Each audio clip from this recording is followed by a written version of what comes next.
Numéro 2, il n'y a pas d'opposition à ces modifications. Je ne les vois. Elles sont donc adoptées. L'ordre du jour appelle la séance des questions à Madame Maria Pecinovic-Burg, secrétaire générale du Conseil de l'Europe. Un nombre important de collègues a déjà exprimé le souhait de poser une question. Je vous rappelle que les questions ne doivent pas dépasser 30 secondes, que vous devez poser une question et non faire un discours. Je donne la parole maintenant à Stefan Cianach de l'Autriche, du groupe socialiste, démocrate et vert. Stefan.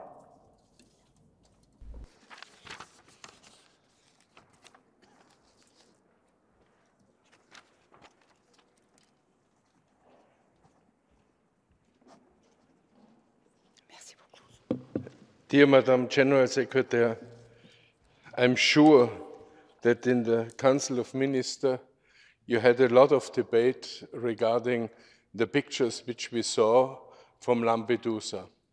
How you think we can guarantee that the Convention of Human Rights and the Convention regarding refugees will be fulfilled in the area of the Council of Europe member states?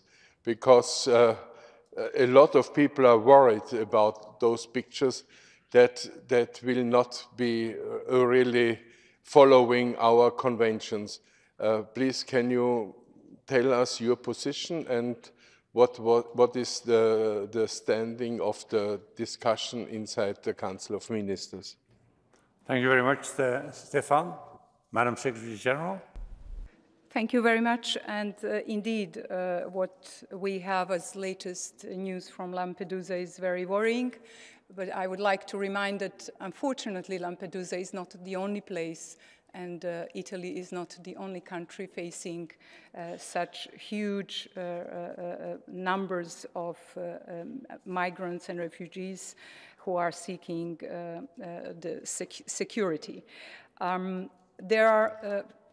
There are two answers to give to your question. So on what is currently going on, there were this summer, unfortunately, pictures that were showing unfortunate fate of people who found in thousands refuge on Lampedusa. Commissioner for Human Rights was there and was actually talking to refugees and migrants, but also to local communities and civil society who are helping these people to see what the situation is. When it comes to the other action of the Committee of Ministers, I would like to recall that at the Reykjavik summit, our leaders also discussed the issue of migration because it is a growing concern in a number of our countries. And one of the areas which is probably not targeted by directly from your question, but also is very important, is how to go about this, because what is very often behind such huge numbers of people, there are smugglers who profit on that unfortunate business, and people lose lives and so many at the sea, but elsewhere as well. So how to get about this scourge that is more and more present at the borders of Europe, but also elsewhere in the world. So the answer from the Reykjavik was that we may consider targeting this issue, which is not the only one that we need to target, but certainly a very important one, how the current situation of international cooperation, how the current situation with dealing with smuggling is dealt. This week, on Friday, there will be a group from Secretariat who actually are preparing and review how at this moment looks the situation in international cooperation and dealing with smuggling of people. And the meeting will be with ambassadors of the member states, so we will take stock where we are and whether really what I was suggesting and also was somewhere implied in the decisions that we might think of another convention, legal instrument that will deal with that. Because I think deterring these people to profit on the misery of some people trying to reach Europe or other places need to be stopped, and these people who are profiting on that have to be taken to justice. So let's see what we can do more on that. The situation is not from yesterday. The situation will not wither away, but I think we need to tackle it from different points of view. I saw also that one of the dedicated committees of the Parliamentary Assembly has discussed this issue. So we need really action from different actors. I have a special representative on refugees and migrants who is actually currently going, for instance, just today to Armenia, because there also we have people who are seek shelter, who fled away from their homes, unfortunately, and now are in Armenia. So what a special representative can do is to go to the places, find what the needs are, and then help. And Committee of Ministers, of course, is issuing different recommendations on the matter. I will just recall one which is quite an important one, which is recommendation on refugee asylum-seeking women and girls. Where there is a special recommendations to our member state giving a guidance how to deal with people, especially when they are vulnerable, and very often women and girls are those vulnerable people in these situations. There are also recommendations on age assessment and many other that are important for the issue of migration. But in general, and you are right, there is, when people are found on the territory of the member state of the Council of Europe, ECHR respective provisions have to be applied, and this goes for all of our member states. Sometimes it's very difficult, and therefore for countries that are frontline and face at one moment, like now Lampedusa, so many thousands of people there. So more solidarity will be very important on that. So we are on the level of the Council of Europe dealing from different points of view with this issue. Thank you very much, Madam Secretary General. Next question comes from Madam Ingrid Skau from Norway, and Ingrid speaks on behalf of the European People's Party. Ingrid, the floor is yours. Thank you, President and Secretary General. In June, our Assembly discussed the budget and priorities of the Council of Europe for the next 4 years. Our message to the Committee of Ministers was clear: to follow up on the ambitious goals of the Reykjavik Declaration. We were in agreement that we should go over and above zero real growth. How is the work on the budget proceeding? Are the member states delivering on the ambitious goals? Thank you. Thank you, Ingrid. Madam Secretary General. Thank you very much for this question, because the Reykjavik summit was a success. Reykjavik Declaration was very rich in giving orientation to this organization, what is priority for the member states to be done in next years ahead. And in order, and the agenda set is very ambitious, and you are absolutely right, and I'm very grateful to Parliamentary Assembly that you have the resolution almost immediately after the Reykjavik summit has taken place, supporting what is my reading and reading of the declaration, which is that such an ambition plan, increasing in number of areas action for the Council of Europe, or asking Council of Europe to increase the work of strengthening work of the court, of the execution of judgments, of Venice Commission, of the Commissioner, work on environment, work on of principles of democracy, giving as a novelty, first time in our budget, also part supporting the third part or third pillar of our work, which is standard setting, monitoring, and assisting member states. So far we always relied heavily or almost completely on what the voluntary contributions from the member states or European Union support was there. We believe that it is an equal pillar to the other two one, so therefore that we need to have some support, some budget dedicated to association, and for particular for some of our action plans, like the one on Ukraine, Moldova, Georgia, Bosnia and Herzegovina, and some others, and that some money has to be secured through regular ordinary budget. So with this in mind, I proposed the draft proposal for the budget and program and budget, program for 4 years and budget for next 2 years. And indeed, I propose that we go above zero real growth. I know that at this stage, it's very difficult all along our area for our member states dealing with different inflation and other issues is to go above that. But I think what is at stake here is democratic security, is backsliding or halting backsliding of democracy, and harnessing the new challenges, not least environmental challenges and human rights and artificial intelligence. So for that, for all those reasons, I proposed the budget that is above the zero real growth. The delegations and the member states have started discussing it.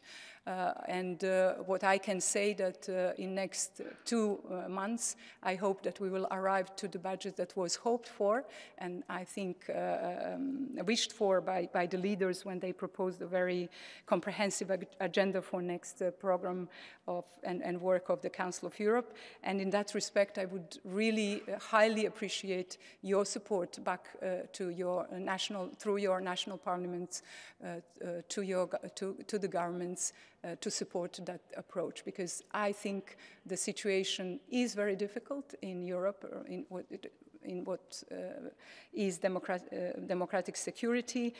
We need to reverse the trend of backsliding of democracy, and for all of that, we need a budget that is appropriate to the challenge. Thank you, Madam Secretary General. Next question comes from Mr. Bjarni Jonsson from Iceland, and Bjarni speaks on behalf of the Alliance of Liberals and Democrats in Europe. The floor is yours, Bjarni. Secretary General, in the Reykjavik Declaration, the heads of states encouraged the establishment of a new intergovernmental committee on the environment and human rights, the Reykjavik Committee. How is the Committee of Ministers following up on this statement? What steps have already been taken? How is the progress? And what is the timeline for this process? Further, can you promise this Assembly that you will do everything that lies within your competences to defend fundamental human rights of the Armenian people exiled from Nagorno-Karabakh? Thank you, Bjarni. Madam Secretary General. Yeah. Thank you very much. I think it's right that all your questions somehow are linked with our Reykjavik summit, and the last question coming from you representing Icelandic, also Iceland as a leader of Icelandic delegation, is not by chance that you ask this question and that you ask about the environment. Indeed, at Reykjavik, our leaders were very clear that there should be a progress and strong commitment to harness the Council of Europe efforts on human rights and environment. I know that throughout our spectrum of institutions of the Council of Europe, not only the court, but also others have dealt with this issue, and I think we are just now also, court is having some very interesting hearings on some of the issues linked with the environment and human rights. And that actually is also what the leaders were discussing. Do we need a new protocol to the European Convention? Do we need another separate convention? Or what is the way to approach the issue? But one thing our leaders were certain was that the human rights and environment and climate change are intertwined, and that we need to step up our work. So, on your question on the committee, at this moment, the Committee of Ministers intergovernmental sector is working on two lines. One is indeed the steering committee on human rights, which is dealing with issues pertaining to the feasibility of a future instrument to be decided upon on that. So the work, the negotiations are actually starting. And the committee is due to have to come back with an answer on feasibility by June next year. So by June next year, we will know what the feasibility says, what would be the most appropriate for Council of Europe to have as a new instrument dealing with this issue. At the same time, there is an action taken with the Convention on Protection of the Environment through criminal law, and on these negotiations will start next week. So there will be, I hope, by some time, although the issues are very complex and the scale of challenge is very big, that we will have in the next year or two decision on both a convention on this new convention on environment and criminal through criminal law, and also the one on what we do to better protect human rights with regard to climate change. In what concerns your second question, which when you ask me to do whatever is in my capacity to protect Armenians who have fled, unfortunately, from their place they live for years, for hundreds of years. Already by now, my special representative is on the way to Armenia. With, of course, with consent with Armenian authorities. She will map the needs of those people, because they are over 100,000, almost all, unfortunately, left from Karabakh. And we will certainly, when coming back, we will devise the plan how to assist so immediately these people who are there. But of course, there is a bigger question to see when and how these people should return home, because I think no one wants to be a refugee, no one wants to leave the place where you were born or your ancestors are born. So I think throughout this Council of Europe, we should pay attention to that and do whatever we can to allow these people to go back. And of course, on the side of Azerbaijan, I hope soon to be able to send a mission from the Secretariat that will talk to Azerbaijani authorities and see how, from what is their assessment of the situation in Azerbaijan. But also with this, I call on Azerbaijan, as I did in our joint committee, to really apply the European Convention on Human Rights fully, because everyone around the Council of Europe space is entitled to enjoy all freedoms and rights enshrined in the European Convention on Human Rights. So I think if we work on all those fronts, then Armenians will be hopefully very soon safe to go back to their homes. Thank you, Madam Secretary General. Prochain orateur est Monsieur Thibault François de la France. Thibault parle au nom du groupe CEAD. Thibault, la parole est à vous. Je vous remercie, Monsieur le Président, Madame la Secrétaire générale, chers collègues. Depuis plusieurs jours, le peuple israélien fait face à des attaques terroristes menées par le Hamas sur son territoire. Il est incompréhensible que la condamnation du terrorisme islamiste ne fasse pas l'unanimité pour certains partis politiques français représentés dans cette enceinte et de l'autre côté de l'hémicycle. Le groupe ECDA ainsi que le Rassemblement national continueront à défendre tous les Français, quelles que soient leurs origines, quelle que soit leur religion, face à l'idéologie mortifère du terrorisme islamiste. Il est essentiel de judiciariser toute forme d'apologie du terrorisme dans nos pays respectifs. Madame la Secrétaire générale, je souhaiterais savoir comment le Conseil de l'Europe compte-t-il contribuer à la protection des Israéliens, mais surtout à la condamnation des partis et associations complaisantes envers le Hamas. Je vous remercie. Merci à vous. Thibault, Madame Secretary General. Merci beaucoup, Monsieur Thibault. Vous avez certainement lu que j'ai réagi le 7 octobre le matin déjà, quand cette attaque horrible de la part de Hamas se sont produits. La brutalité et le caractère aveugle de violence de la part de Hamas a entraîné la mort de plusieurs centaines de personnes, a entraîné attaquant les civils, a fait des milliers de blessés. Et bien sûr, il y a plusieurs centaines de personnes qui sont prises en otage. Donc tout ça, c'est pas acceptable. Et donc je l'ai clairement dit dans ma déclaration du 7 octobre. Hier, comme vous le savez aussi, partout en France, y inclus à Strasbourg et devant le Conseil de l'Europe, il y avait eu une forme de rassemblement des Juifs, mais aussi d'autres personnes qui ont voulu témoigner la solidarité et que eux, et bien sûr le Conseil de l'Europe, n'acceptent pas aucun acte terroriste et attaque aux civils, parce que rien ne justifie pas le terrorisme. Donc mon représentant spécial pour l'antisémitisme y a participé et clairement dit la solidarité du Conseil de l'Europe et la mienne pour le peuple israélien. Vous savez aussi que Israël n'est pas un pays, un État membre du Conseil de l'Europe. Donc, ce qu'on peut faire de la part du Conseil de l'Europe, c'est donner des déclarations très fortes qu'on a fait.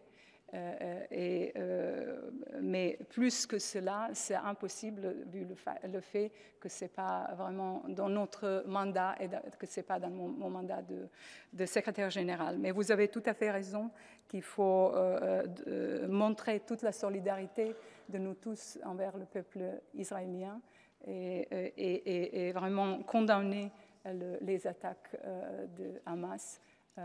Qui a fait autant de souffrances.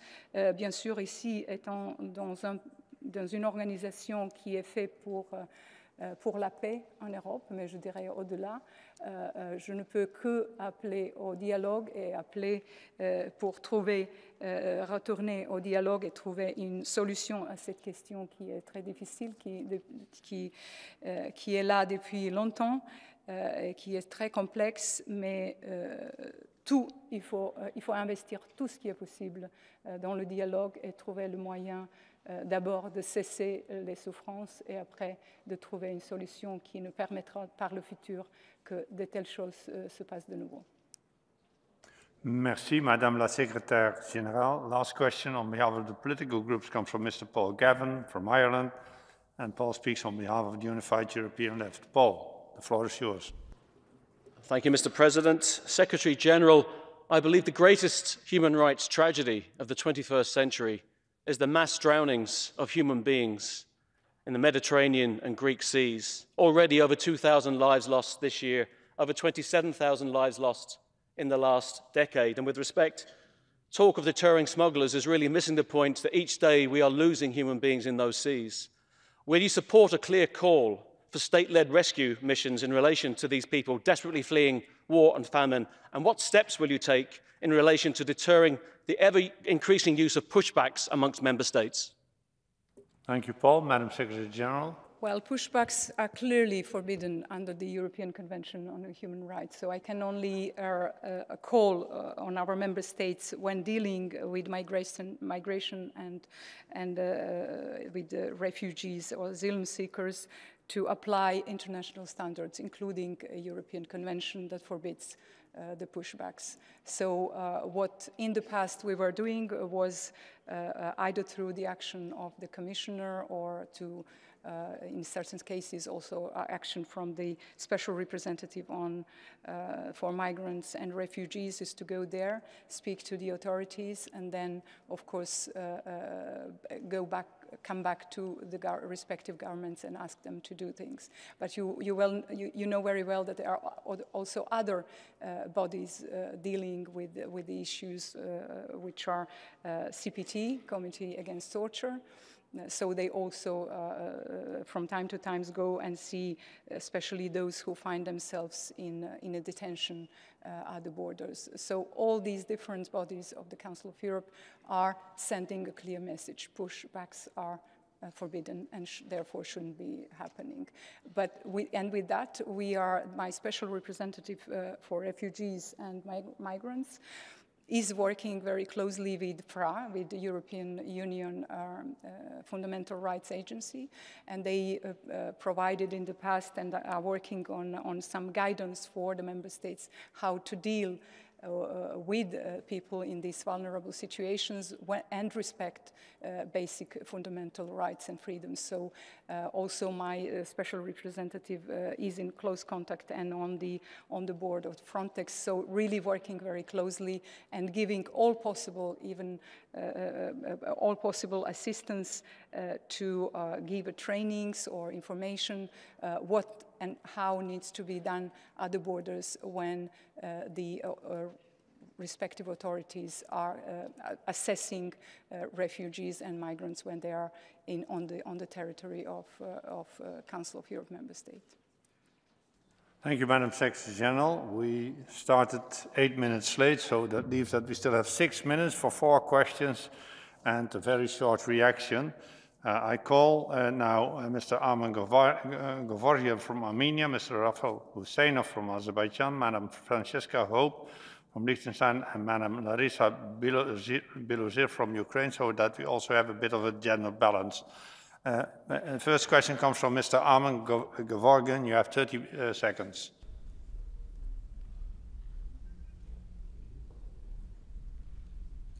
Thank you.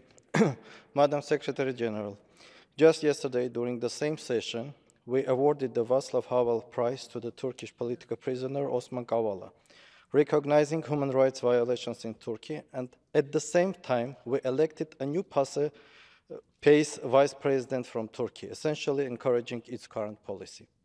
This is just an observation, but you should know that as a part of its genocidal policy, Azerbaijan recently captured the Armenian political and state leaders of Karabakh, as the Turks did 108 years ago. Taking into account the war situation in Azerbaijan on democracy and human rights... Sorry, we are now 30 rights, seconds already. You did not post your question. I think you should proceed from the fact that all Armenian prisoners... Sorry, sir. So, what are you going to do with this situation, specifically with the prisoners and Baku? Thank you very much. Or we will do no awarding in the future with these prisoners? Sorry, I have to be strict. 30 seconds for everybody. Next question comes from Mr. Rafael Husseinov from Azerbaijan. 30 seconds, Rafael.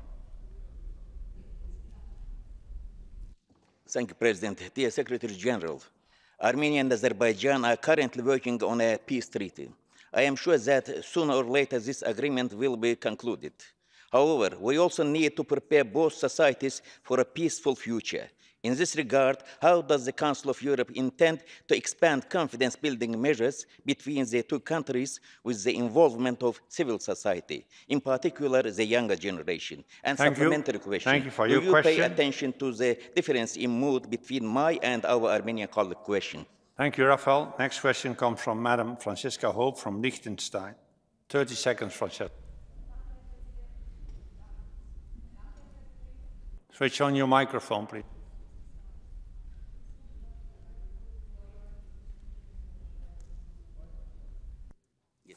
Danke, Herr Präsident, Frau Generalsekretärin. Der Europäische Gerichtshof für Menschenrechte spielt eine zentrale Rolle im Schutz der Grundprinzipien des Europarats. Manche Staaten scheinen allerdings nicht gewillt, die rechtlich bindenden Urteile des Gerichtshofs umzusetzen. Wie nutzen Sie Ihre Rolle, die Umsetzung von Urteilen sicherzustellen, und zu welchem Ausmaß sprechen Sie aktiv die Nichtumsetzung von Urteilen im Rahmen von bilateralen Treffen mit Vertreterinnen und Vertretern der jeweiligen Staaten an? Vielen Dank. Danke sehr, Francesca. Last speaker on my list will be Madam Larissa Bilozir from Ukraine. 30 seconds, Larissa. Madam Secretary General, it is well known that on the second year of full-fledged Russian invasion into Ukraine and war, citizens of Russian Federation with passports of other countries are still working in the Secretariat and other bodies of Council of Europe. The question is, how many Russian citizens are still working with the Council of Europe and your leadership since the expulsion of Russia in March 2022, thus undermining the security and reputation of this oldest European international organization? Thank you, Larissa. 4 questions, 4 minutes left, Maria. I have to be strict on your last comment. Let me go in the reverse order. So I start with the colleagues who work in the Secretariat. We are a rule of law organization, and I'm applying the current regulation. It was the regulation were decided by the Committee of Ministers. So as long as they are in force, I will do so.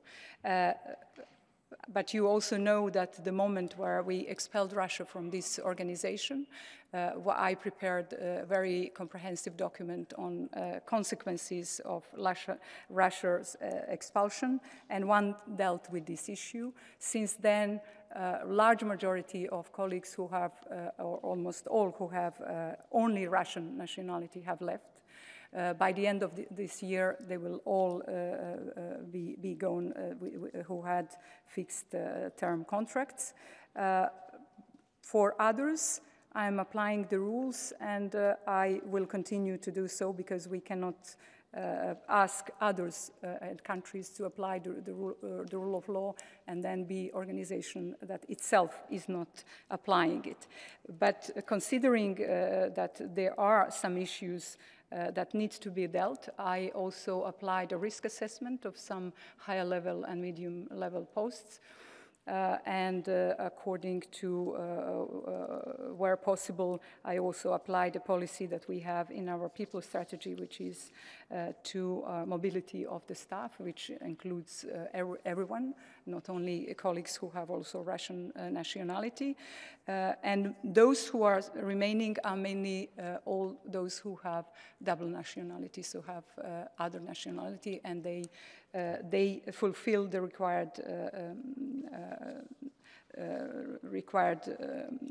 what is required to be a civil servant, public servant of the Council of Europe.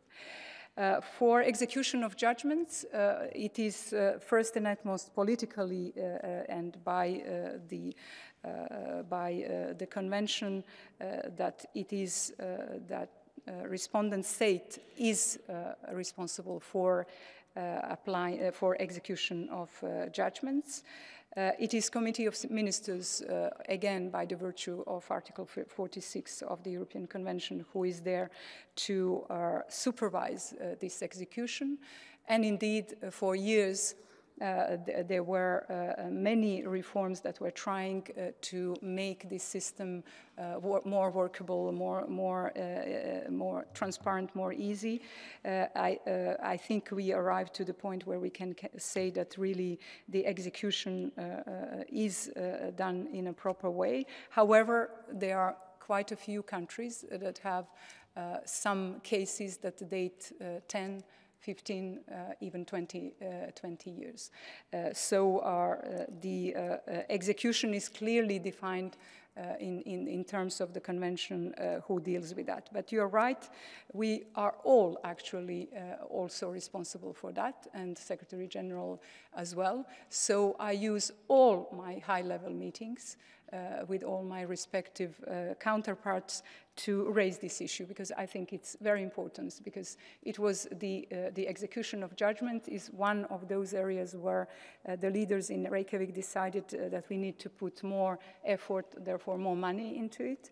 The execution of judgments is crucial for the convention system to be sustainable and credible, and therefore we should invest all what we can that our member states who have difficulties for different reasons to execute the judgments should do so. But while saying that, one thing is for sure, that the execution is the obligation of the respondent state, and it cannot be negotiated. So once the court judgment is final, it has to be executed, and execution department, Committee of Ministers can help in that, and they are doing so, but actually the real work is on the respondent.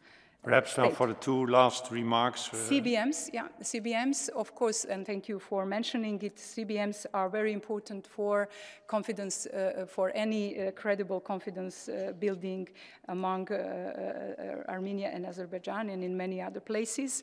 So I've already done with my colleagues two CBMs in 2022, one in Venice and another in Tbilisi, for young journalists and for civil society of Azerbaijan and Armenia, and I trust that in the future we should do more of that. But of course, for that to be the case, there need to be agreement on all sides. We are ready to apply this as soon as possible. We already have, I think, some prepared ideas what to do. And finally, for what was asked by the colleague from Armenia, so how to deal with the issues that are now at stake for Armenians. I announced, and I hope that visit will take place soon, that we are in talks with Azerbaijan, that high-level visit from the Secretariat will go to Azerbaijan and discuss all appropriate issues, so that may include also the issue that you ask for. Thank you. Merci beaucoup, Madame la Secrétaire générale. Mes chers collègues, il nous faut maintenant conclure les questions à Madame la Secrétaire générale, que je remercie vivement. We are now going, thank you very much, Maria. Now we go to deal with the next debate, and we wait for a minute so that we can change the presidency.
As we still wait for our Vice Chair to take over, I open the next item on the agenda is the debate on the report titled The Challenge on Far-Right Ideology to Democracy and Human Rights in Europe.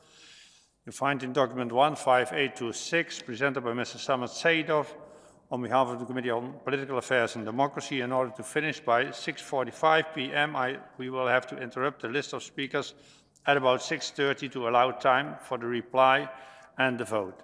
I call Mr. Saidov, Rapporteur. Samad, you have 7 minutes now and 3 minutes at the end of the debate to reply. The floor is yours. Thank you very much, Mr. President. Dear friends, dear colleagues, it's really great privilege and honor to present this report and to see our friends and colleagues which came for this, I think, very important and fruitful discussion which we have been waiting. Because the challenge of far-right ideology to democracy and human rights in Europe is really in time discussed in this hemicycle. And I'm really honored that during the discussion we agreed that this report could present to the Parliamentary Assembly and unanimously approved by the Political Affairs Committee. Now I address you to seek your support for adopting the draft resolution before you and a further contribution to the Parliamentary Assembly in protecting and enhancing democracy and human rights across Europe. Dear colleagues, we are in a time of history where more than ever we need to stand with the principles of the Council of Europe. This commitment to the common values of human rights, democracy and the rule of law, a precondition for peace. We are talking a lot about peace.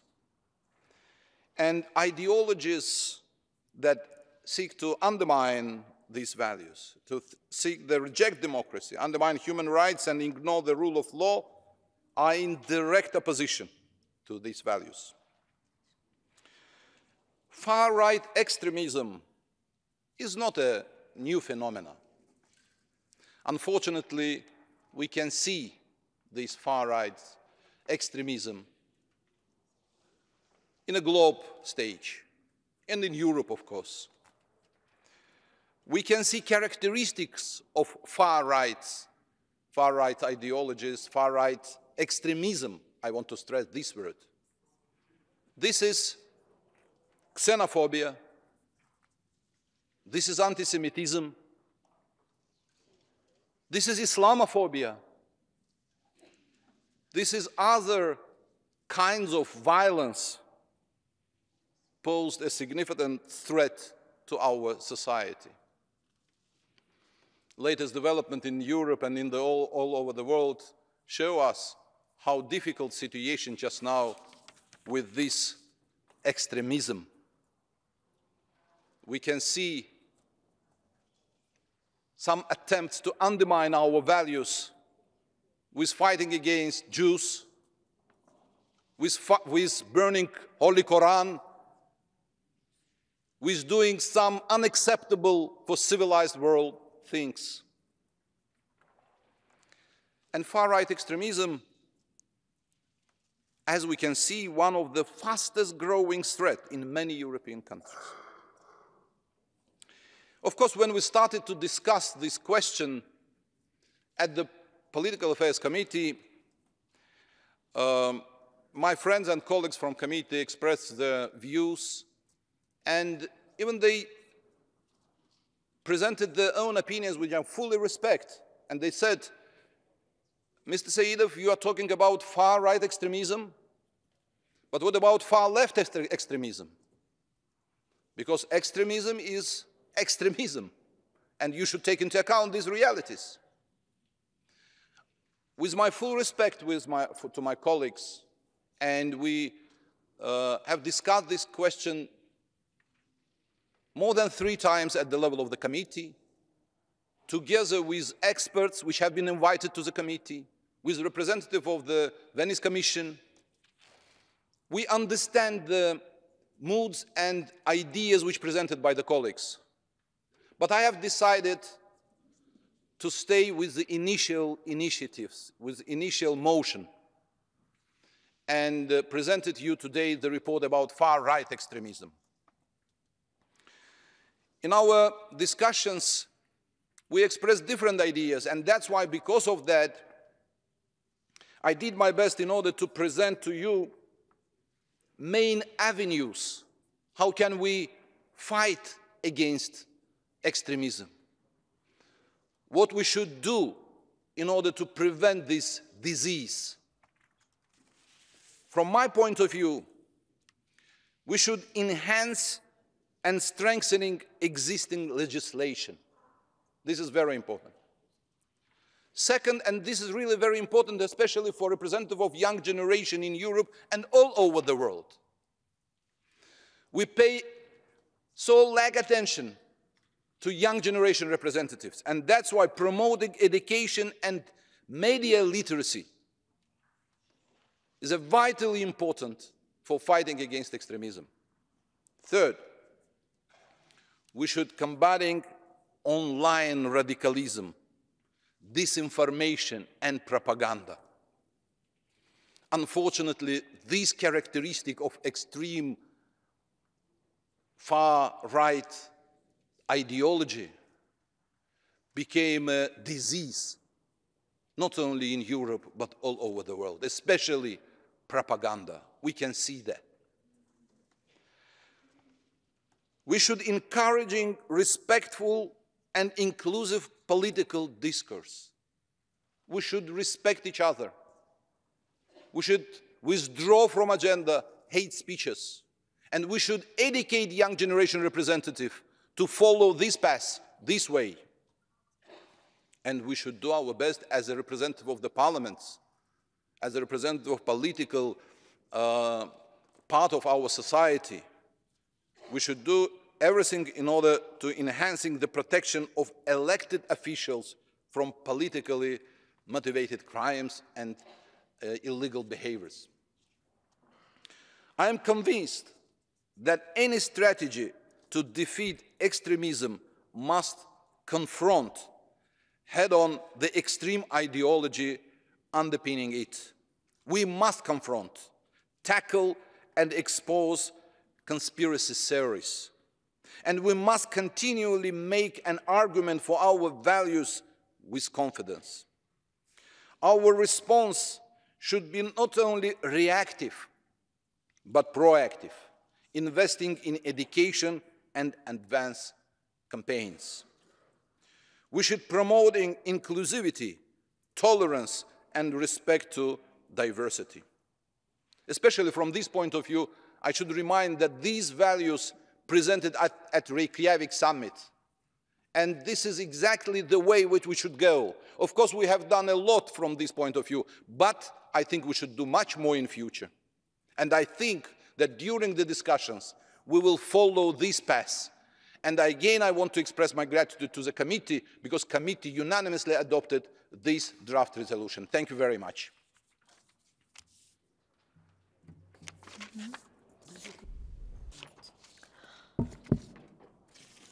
Thank you, Mr. Saidov. And now we will go for the list of speakers on behalf of political groups. And I give the floor to Mr. Boyux Bertrand on behalf of ALDE. You have the floor.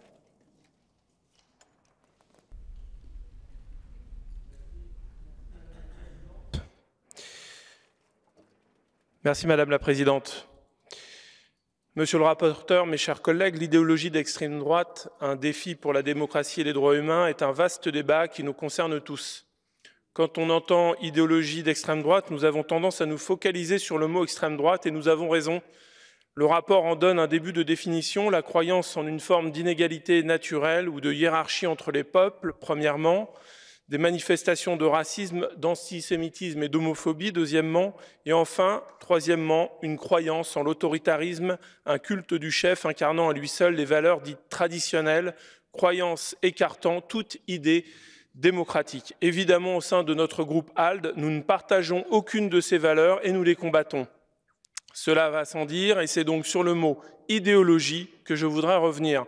Car en effet, partout, l'extrême droite se présente comme la meilleure défenseur de la nation, de son identité, de ses intérêts, mais partout, à chaque fois qu'il en est question de défendre la nation, elle trahit, elle capitule, elle choisit le parti des ennemis. Pourquoi ce paradoxe, me direz-vous? Parce que pour elle, face à l'idéologie, la nation, le peuple, ne font pas le poids, tant elle est fascinée par le culte de l'homme fort, du chef, gardien des traditions. Ce chef qu'elle met systématiquement en balance défavorable avec la démocratie et ses procédures délibératives complexes, elle le vénère, quelle que soit sa nationalité. Les exemples ne manquent pas, sans remonter à la Seconde Guerre mondiale, il n'y a qu'à voir quels sont les plus grands soutiens de Vladimir Poutine aujourd'hui, quel parti bénéficie des largesses ou simplement de la sympathie du pouvoir russe. Je suis sûr que vous en avez dans chacun de vos pays. Les élections en Slovaquie nous ont donné le dernier exemple en date, ce sont les partis d'extrême droite. C'est même à cela qu'on peut reconnaître ce type de parti. Pourquoi? Parce que les défenseurs autoproclamés de la patrie favorisent en fait ce qui correspond le mieux à leur fantasme, l'homme fort, et cela même si cet homme fort est un ennemi de leur patrie. J'invite donc nos pays à ne pas se focaliser sur ces partis qui se trompent à chaque fois que l'histoire leur en donne l'occasion, mais plus efficacement à leur retirer le terreau sur lequel ils prospèrent comme la gangrène sur une jambe malade. La lutte n'a rien de spécifique, elle s'appelle bonne gouvernance, inclusivité, démocratie, progrès économiques et sociaux, prise en charge des vraies questions qui se posent à nos sociétés, loin de la pensée magique des tenants de ces idéologies. Je ne voudrais pas terminer mon allocution sans revenir sur le sort des Arméniens du Haut-Karabakh.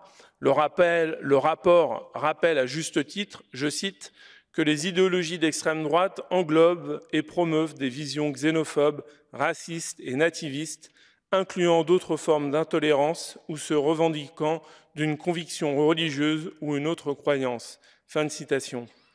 120 000 Arméniens ont dû quitter leur terre parce qu'ils n'avaient pas la bonne ethnie, une fois encore, en Europe. À la faveur de ces remarques, je voterai pour la résolution qui nous est soumise. Merci.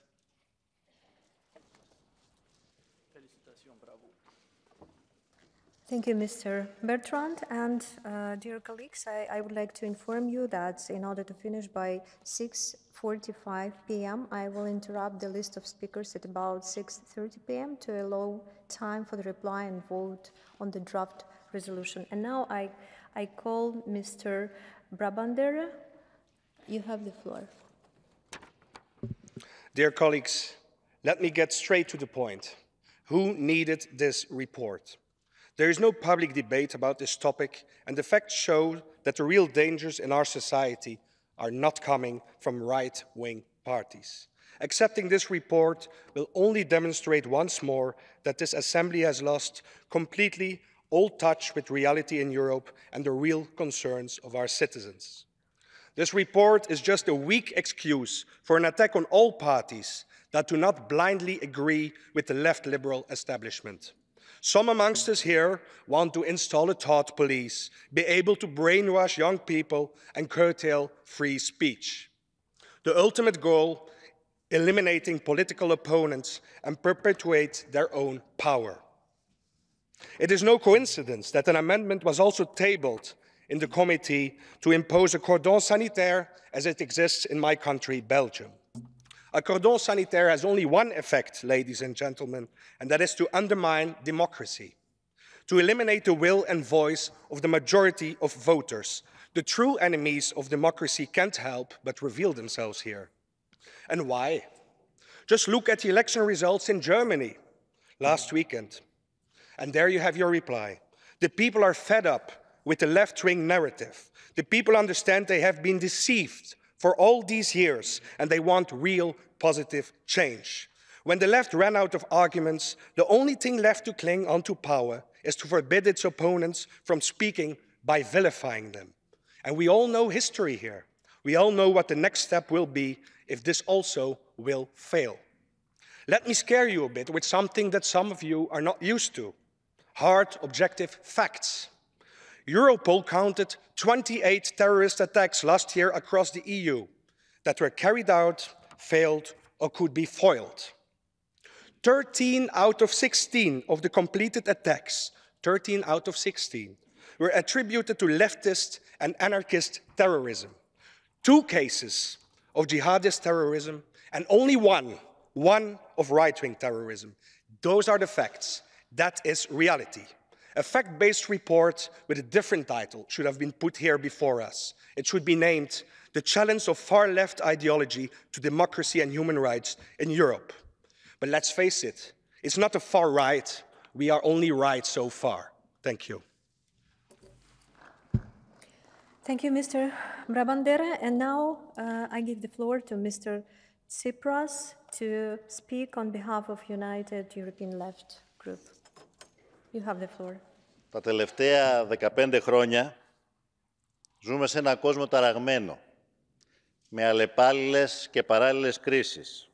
Σε αυτό το ασταθές περιβάλλον, το μίσος, ο ρατσισμός, ο εθνικισμός βρίσκαν ξανά πρόσφορο έδαφος να εξαπλωθούν στην Ευρωπαϊκή Ήπειρο 70 σχεδόν χρόνια μετά την ήττα του φασισμού. Ποιος ευθύνεται όμως για αυτή την εξέλιξη? Ποιος έκανε mainstream τον ακραίο ρατσιστικό λόγο? Ποιοι προσπάθησαν να αναθεωρήσουν την ιστορία και να εφεύρουν τη θεωρία των δύο άκρων? Ποια μηντιακά συστήματα ξέπλυναν την ακροδεξιά ρητορική, ακόμα και τους νεοναζί? Ποιες πολιτικές οδήγησαν στον κοινωνικό αποκλεισμό εκατομμύρια Ευρωπαίους πολίτες, κάνοντάς τους ευάλωτους στην ακροδεξιά ρητορική? Και ποιες κυβερνήσεις ήταν αυτές που στοχοποίησαν τους πρόσφυγες και τους οικονομικούς μετανάστες? Στην Ελλάδα το 2015 ήμασταν στην πιο σκληρή στιγμή της κρίσης. Είχαμε χάσει 25% του ΑΕΠ μας. Είχαμε 28% ανεργία. 1,5 εκατομμύριο σχεδόν πρόσφυγες διέσχιζαν τη χώρα. Και είχαμε τους νεοναζί τρίτο κόμμα στο Κοινοβούλιο. Καταφέραμε όμως να βγάλουμε τη χώρα από την κρίση και να περιορίσουμε την ακροδεξιά, γιατί τολμήσαμε να συγκρουστούμε με τις ιδέες και τις πολιτικές της ακροδεξιάς. Γιατί προστατεύσαμε τους πιο ευάλωτους πολίτες. Γιατί αντί να φωνάζουμε ότι μόνη λύση στο προσφυγικό είναι η θάνατη στη θάλασσα και τα pushbacks, προστατεύσαμε την ανθρώπινη ζωή. Γιατί δώσαμε δικαίωμα σε χιλιάδες παιδιά μεταναστών που ζούσαν στην Ελλάδα να αποκτήσουν ελληνική υπηκότητα. Γιατί σταθήκαμε απέναντι στη βία κατά της LGBT κοινότητας, αναγνωρίζοντας το δικαίωμα επιλογής φύλου και θεσμοθετώντας σύμφωνο συμβίωσης για ομόφυλα ζευγάρια. Γιατί δεν φοβηθήκαμε τέλος να συγκρουστούμε με τοπικά με τον εθνικισμό, λύνοντας το μακεδονικό και δίνοντας ξανά ευρωπαϊκή προοπτική στα Δυτικά Βαλκάνια. Μπορεί αυτές οι επιλογές στο τέλος να είχαν πολιτικό κόστος, αλλά το 2019 οι νεοναζί έμειναν εκτός Βουλής. Δυστυχώς όμως σήμερα έχουμε ξανά όχι ένα, αλλά 3 ακραία δεξιά κόμματα στο Ελληνικό Κοινοβούλιο. Για να περιορίσουμε λοιπόν την επιρροή της ακροδεξιάς, χρειάζονται πολιτικές και ιδεολογικές ρήξεις με τον πυρήνα των ιδεών της, με τον ρατσισμό και τον εθνικισμό. Χρειάζονται κοινωνικές πολιτικές μείωσης των ανισοτήτων, χρειάζεται κοινωνική δικαιοσύνη και ασφάλεια.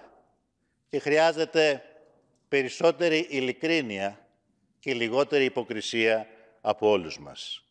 Γιατί όσα σεμινάρια και να κάνεις κατά της ρητορικής βίας, όταν είσαι ο ίδιος φορέας του εθνικισμού και του μίσους, όταν αποκαλείς τους γείτονές σου καρκίνωμα, τότε δεν πρόκειται να λύσουμε ποτέ κανένα πρόβλημα. Ούτε στον Ναγκόρνο Καραμπάχ, ούτε στο Κόσοβο, ούτε στο Ισραήλ και την Παλαιστίνη, ούτε φυσικά στις ευρωπαϊκές κοινωνίες. Σας ευχαριστώ. Thank you, Mr. Tsipras. And now I call Mr. Pisco to take the floor on behalf of Socialist Group.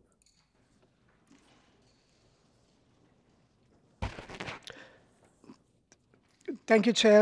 Dear colleagues, the influence of extreme right parties and movements have grown together with the influence and sophistication of internet and social networks. It's through those channels that citizens are flooded with disinformation, fake news, manipulation, and radicalization. That's why this report is so important and must be followed. It highlights the dangers of extreme right movements to our democracies, to the stability of our nations, to the strength and cohesion of the European Union, and the humanistic values that we defend in the Council of Europe. Our societies are more polarized than ever because digital platforms amplify the anger, revolt, and anxiety that are fed by the extreme right movements and parties in a circular flow of destructive energies, harming seriously the capacity for political dialogue and cooperation, paving the way to reach power in a perverse and dishonest manner. As in totalitarian regimes, the extremists transform adversaries into enemies to better drag people to their propaganda. And the enemies are the democratic institutions, the European Union, the left political movements, migrants, gypsies, and other minorities. They claim for an impossible nationalism and pure identity in a world full of colonizers and colonized people and composed since ever by migrant flows. They urge to racism and xenophobia and legitimate racists and xenophobes and hate speech. They are a threat to the European Union project, willed to reject the clash of nationalisms and identities, promoting instead the dialogue and cooperation. They block decisions in the European Union with dramatic consequences at the level of migrations, preventing to save lives in the Mediterranean. They are killing the meaning of humanism and solidarity. Extremist movements are or were often financed by Russia, responsible for the unacceptable violation of United Nations Charter and for all kinds of war crimes in Ukraine. Although they are trying hard to seem respectful and acceptable, we must not forget that their inspiration came from fascist and authoritarian ideologies. In my country, Portugal, the extreme right say they want to found a new republic. They reject the authority of the chairman of the parliament. Their militants make siege to political parties. Their parliamentarians make provocative actions in demonstrations organized by left-wing parties. And as the Constitutional Court stated, their internal statutes are anti-democratic. Here, in the Council of Europe and in our member states, we must raise our voice to defend tolerance, inclusive and pluralistic societies, if need, with sanitary measures. Fight extreme right ideology is a moral duty for all Democrats if we want to prevent the degradation of our democracies. Thank you. Thank you, Mr. Pisco. And now I give the floor to Mr. Struer on behalf of EPP Group. You have the floor. Thank you, Madam Chair and dear colleagues. The EPP Group welcomes this timely report on the rise of far-right extremism, a critical issue that threatens the core values of our countries are built upon. The recent surge in far-right extremism, both in Europe and globally, poses a clear and present danger to our commitment to democracy, human rights, and the rule of law, and threatens the inclusive and diverse societies we aim to uphold. Over the past 2 decades, the world has encountered a series of crises, ranging from global final issues to significant challenges in migration, culminating in the unprecedented COVID-19 pandemic and Russia's war of aggression against Ukraine. These events have had profound impacts on our continent as a whole, resulting in social frustration, fear, and anger. They have created the perfect fertile ground for far-right extremism to take root. We must meet this challenge with a coordinated, whole-of-society approach, and given the transnational nature of the threat, cooperation among member states is imperative. At the same time, we underline that national action plans must involve civil society, the media, educational institutions, and, of course, political parties. We make a point of highlighting that education is one of the most powerful tools against extremism. We must integrate comprehensive education about human rights, diversity, and democracy into school curricula, and enhance media literacy and critical thinking to empower citizens to resist extremist propaganda, disinformation, and the new AI-powered tools such as deepfakes. Furthermore, we echo the rapporteur's call for political parties to be at the forefront of this fight. It is our duty to use our platforms to counter these messages and to provide our people with a strong democratic alternative, especially in the context of the following month, when many of our member states will hold elections that will shape probably the future of our continent as a whole. It is crucial for our member states to review and enhance legislation regarding extremism, hate speech and disinformation, to promote education, media literacy and critical thinking, combat online radicalization, counter disinformation, support civil society and, of course, encourage respectful political discourse. Let us work together to preserve our democratic values, and my colleagues, stand united and reaffirm our commitment to the principles that define us as the Council of Europe. Thank you. Thank you, Mr. Strohe. And now, in the debate, I call the next speaker, Ms. Alves Moreira. Please, you have the floor.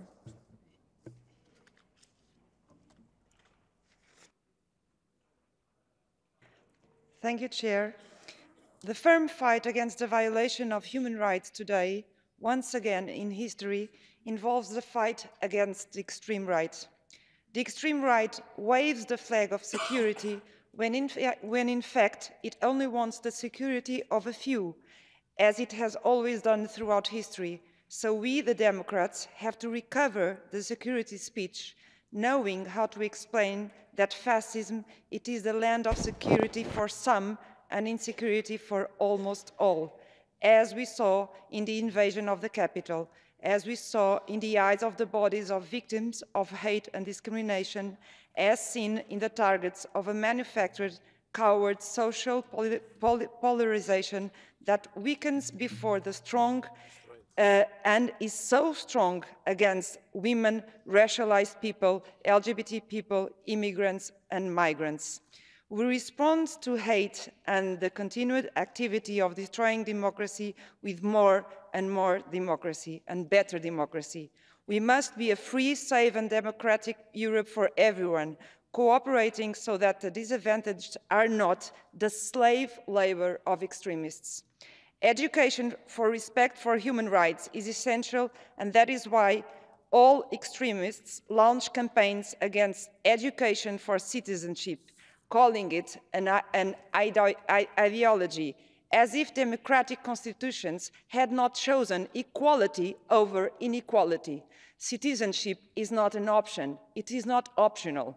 We have a special duty to defend human rights and democratic principles and to reject all forms of racism and intolerance, hate speech, incitement to racial speech.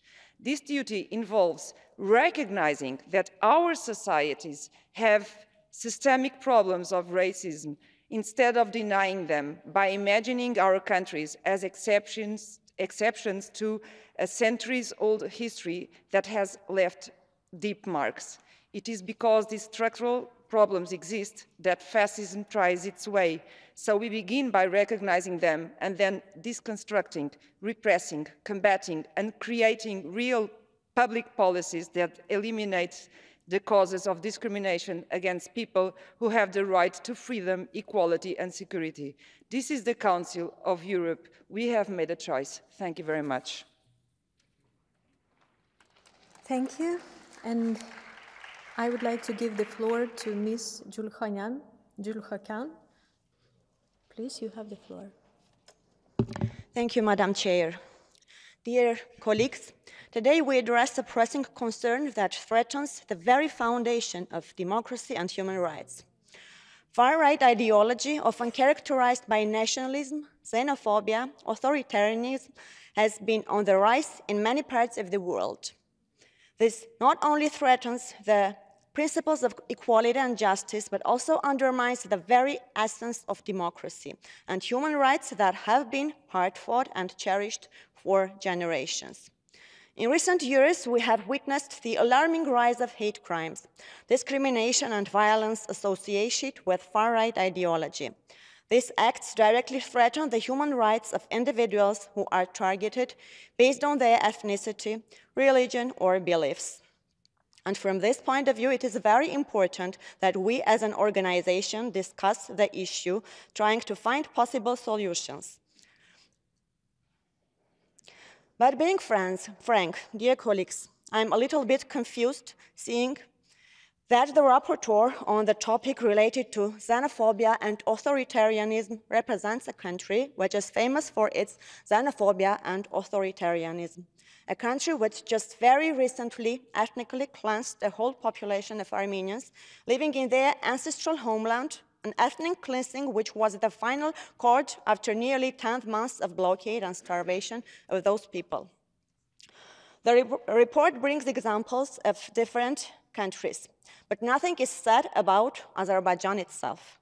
For example, it could refer to the latest report on Azerbaijan of the UN Committee on the Elimination of Racial Discrimination, in which it is mentioned the following, I quote, Committee is deeply concerned about incitement to racial hatred and the propagation of racist stereotypes against persons of Armenian national or ethnic origin, including on the internet and social media, as well as by public figures and governmental officials, and the lack of detailed information on investigations, prosecutions, convictions, and sanctions of such acts.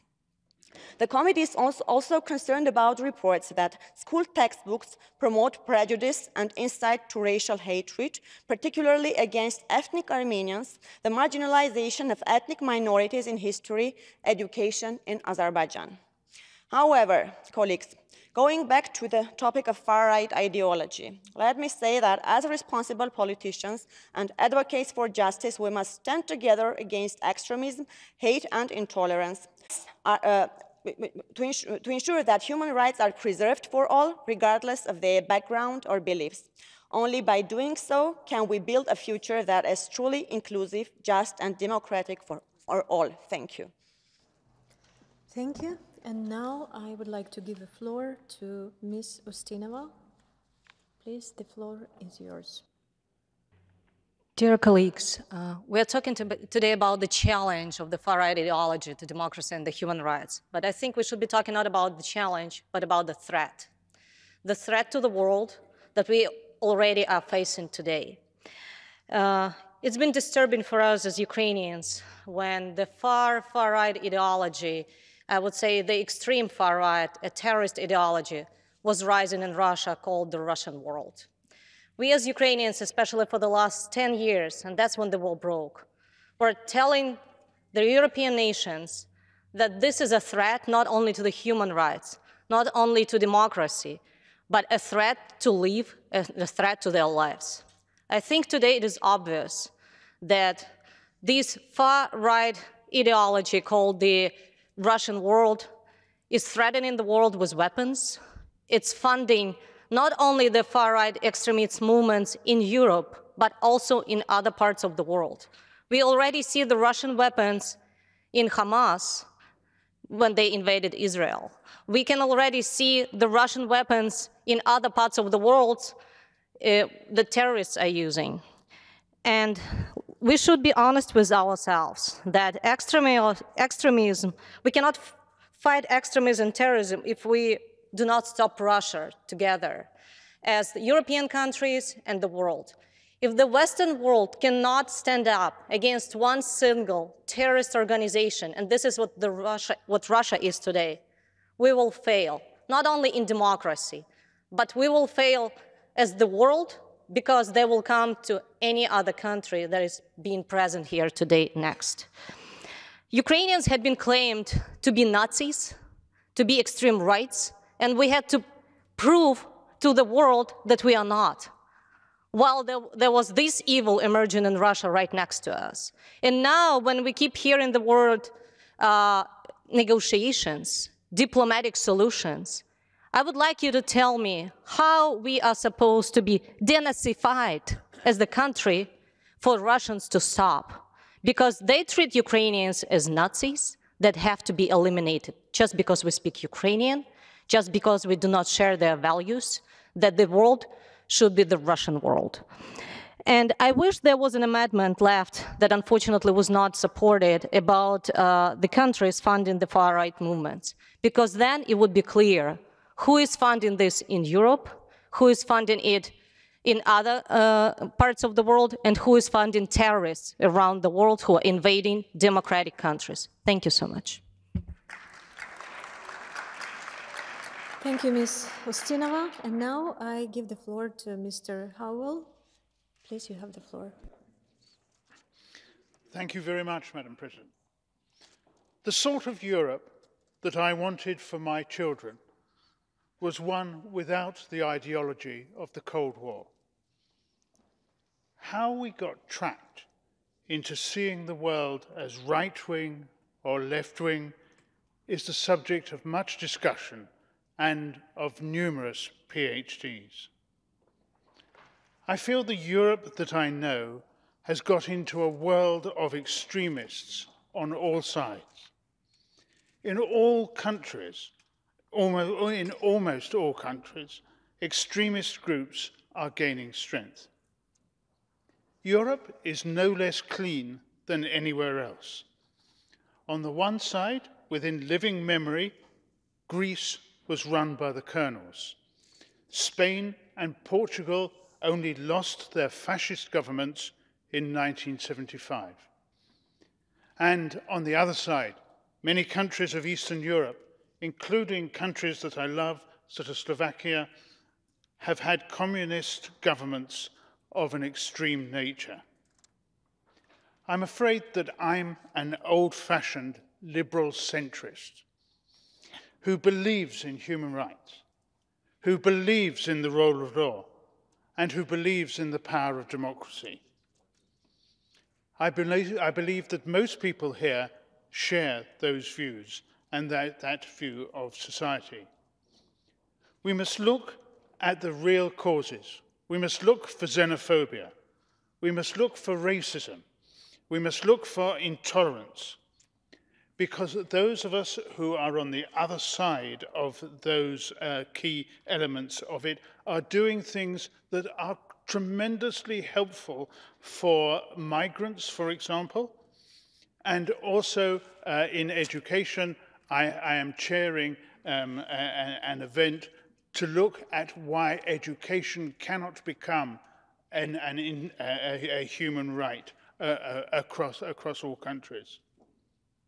If we look at Hamas, we see that it has an ideology, but it is not a left-right ideology.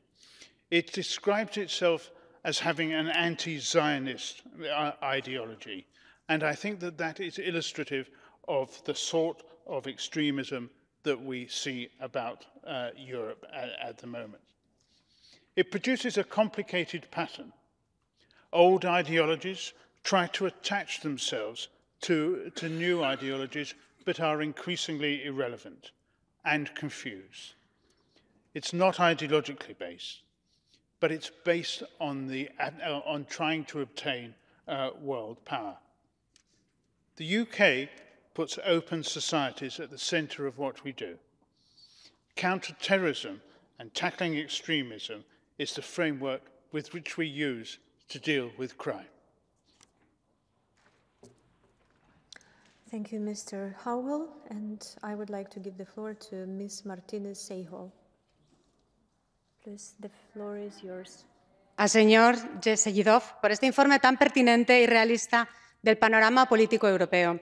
Y es que poco a poco se ha ido viciando el clima político y social en distintos ámbitos. Con una hoja de ruta clara y decidida, la extrema derecha ha ido ganando espacio en su lucha constante contra valores democráticos, sociales y contra derechos, yo diría, fundamentales. No caben medias tintas. Frente al cuestionamiento de los derechos humanos, solo se entiende una defensa férrea de nuestros valores que han consolidado la construcción de una identidad europea, basada en la defensa de la democracia y sus valores. Siempre han existido personas intransigentes, intolerantes a lo largo de nuestra historia y también de nuestras democracias. Pero es cierto que hoy la expansión de la extrema derecha a través de las redes sociales, la divulgación de fake news, campañas agresivas que alcanzan a nuestros jóvenes, en la mayoría de los casos indefensos, ante una propaganda nociva y antidemocrática. Son situaciones que dañan nuestros fundamentos y extienden peligrosamente una inaceptable intransigencia. La intolerancia ante el colectivo LGTBI, que de manera generalizada sufre esta persecución. Las mujeres, que vemos como nuestros derechos y libertades que tanto nos ha costado consolidar, están hoy seriamente amenazadas. Las personas migrantes que sufren a diario campañas de odio, de desinformación con actitudes xenófobas, y los y las menores que se pueden ver privados en distintas regiones de un derecho efectivo a la educación, porque determinados contenidos curriculares están amenazados por la extrema derecha. El derecho a poder garantizar un planeta sano y limpio para las futuras generaciones ante un negacionismo surrealista sobre el cambio climático son algunas de las obsesiones de la extrema derecha que afectan a la vida diaria de millones de ciudadanos europeos, que creemos en la democracia, que creemos en la libertad y que no queremos ver amenazados nuestros derechos. En España hemos vivido este verano un cambio en distintos gobiernos locales y autonómicos. Y hoy es una realidad que la extrema derecha está en múltiples gobiernos y preside parlamentos autonómicos, porque el Partido Popular les ha abierto la puerta y con ello se ha comenzado la rebaja de derechos. Estamos perplejos de cómo se ha atentado contra los derechos de las mujeres, eliminando concejalías y consejerías de igualdad. Estos días se debate en parlamentos autonómicos la imposición de un PIN parental, censurando la educación afectivo-sexual, algo incomprensible ante el creciente acceso de nuestros jóvenes a la pornografía. Se presiona para limitar las ayudas a migrantes y un sinfín de limitaciones a la lucha que se venía realizando contra el cambio climático. Esto no es teoría, señorías. Esta es la realidad de lo que, desgraciadamente, se está viviendo en nuestro continente. No se puede blanquear a la ultraderecha, como la derecha está haciendo en algunos países. Los efectos son siniestros para nuestra sociedad y suponen una involución que no podemos permitir. Apelo a nuestros valores democráticos y a que nos unamos todos para evitar que este tipo de coaliciones permitan que la extrema derecha siga extendiendo su ideología ultra, limitando y restringiendo los derechos humanos. Y recordemos que todos los aquí presentes estamos en un Consejo de Europa cuya prioridad es su defensa. Por tanto, es nuestra obligación parar este sinsentido y ejercer nuestra responsabilidad política en este órgano, pero también y sobre todo en nuestros países. Muchas gracias. Thank you. And the next speaker is Mr. Carvalho. Please, you have the floor. Thank you, Madam President. Well, of course, that extremism, the far right in Europe feeds itself from the stresses that our society produces, the stresses that come from different challenges. And we can, all of us can understand that quite recently, when we had to struggle to fight against COVID-19, this was an opportunity for a lot of the movements that are far right and extreme to infiltrate themselves and say that they were anti-vaccine and anti a lot of the measures that had to be taken and everyone had to suffer in order to, of course, undertake and at the end win this fight against this terrible virus. But the truth is that this is an example of all types of stresses that our societies may face in the future, like climate change, of course, like inflation. And so the first point that I would like to stress out is that we need to tackle these issues, and we need to tackle them in a more moderate way as possible. Because the first thing that we can see is that a lot of the times they occupy a void. They occupy a void of protests. They occupy a void of not taking care of some issues and recognizing them as true problems. And I should always also say something that I can see a lot of times that we as politicians, and allow me to say that we, including myself, of course, as politicians, need to do our best to respect our principles with our voters, respect our mandate that we have assumed with our voters, because if we do not carry out our mission with our principles, with our mission, with our ideology, the mistrust that we can create in society with the true Democrats, with the ones that want to maintain and sustain a true democratic system, well, that belief in these politicians may crumble. People may lose trust in us. So it is very important to maintain our principles always in our priority and never, never, never try to fail with our voters that have entrusted us with that mission. So that is, of course, something that we need to be very, very, very clear in these very difficult times. Otherwise, of course, the counter-communication that has been created by the far right and, of course, all other types of extreme movements that we have been assisting will thrive and will win against the moderate politicians like I myself think I am and most of our colleagues here represented. Thank you. Thank you. I would like to call Ms. Göke to take the floor.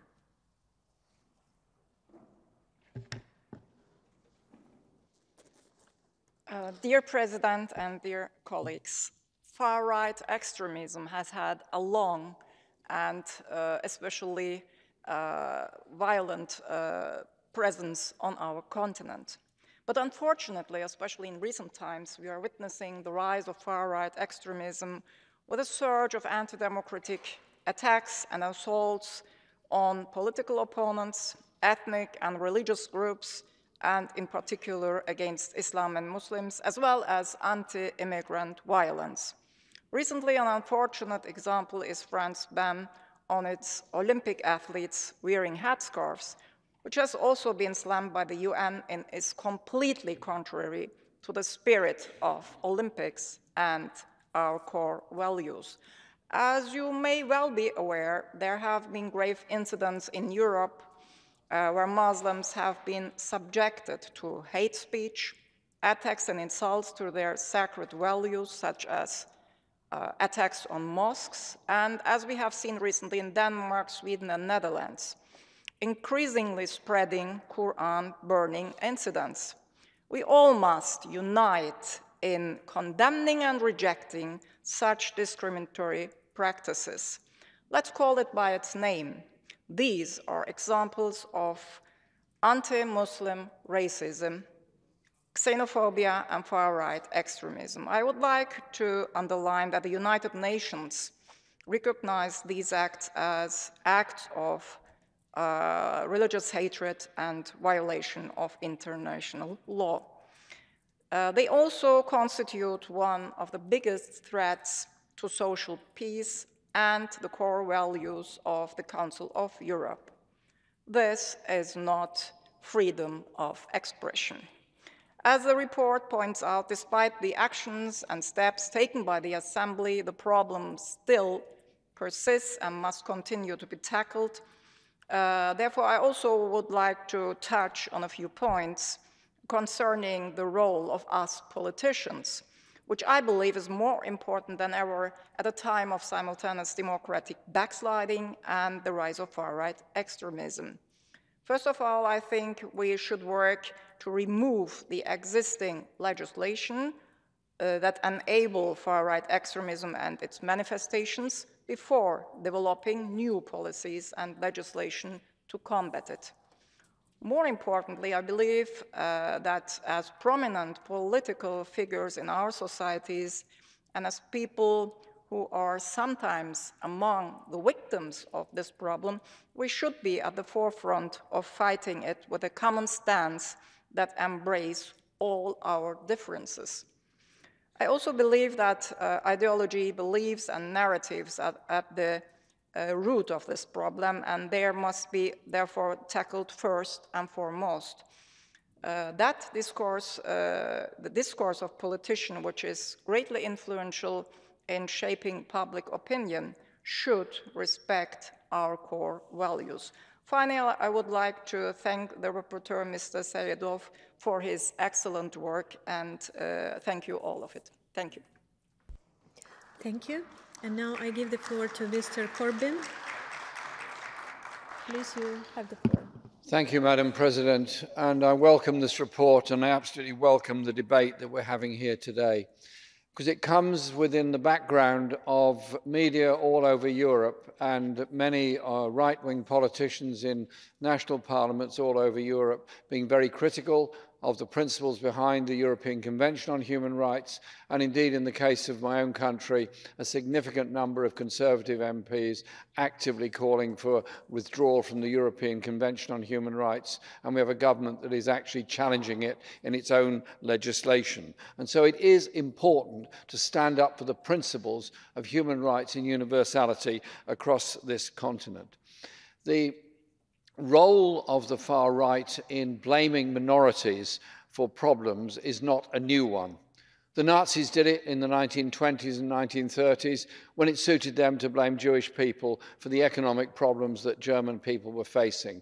And it happens in every country at the present time. The same language is used against refugees and migrants who are accused of causing the problems of underfunding of schools, of health centres, and all the other vital services that we need. They are the convenient scapegoat of today.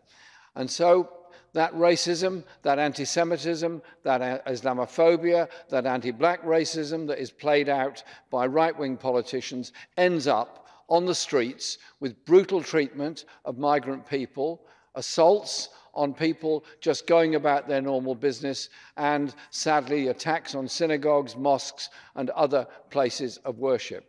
It's very important that we stand up against this far-right ideology, stand up against the culture that is behind it, and ensure that our children in our schools are brought up understanding both the brutal history of much of this continent, but also the brutal history of colonialism in many parts of the world. It is a principle of how education is carried out.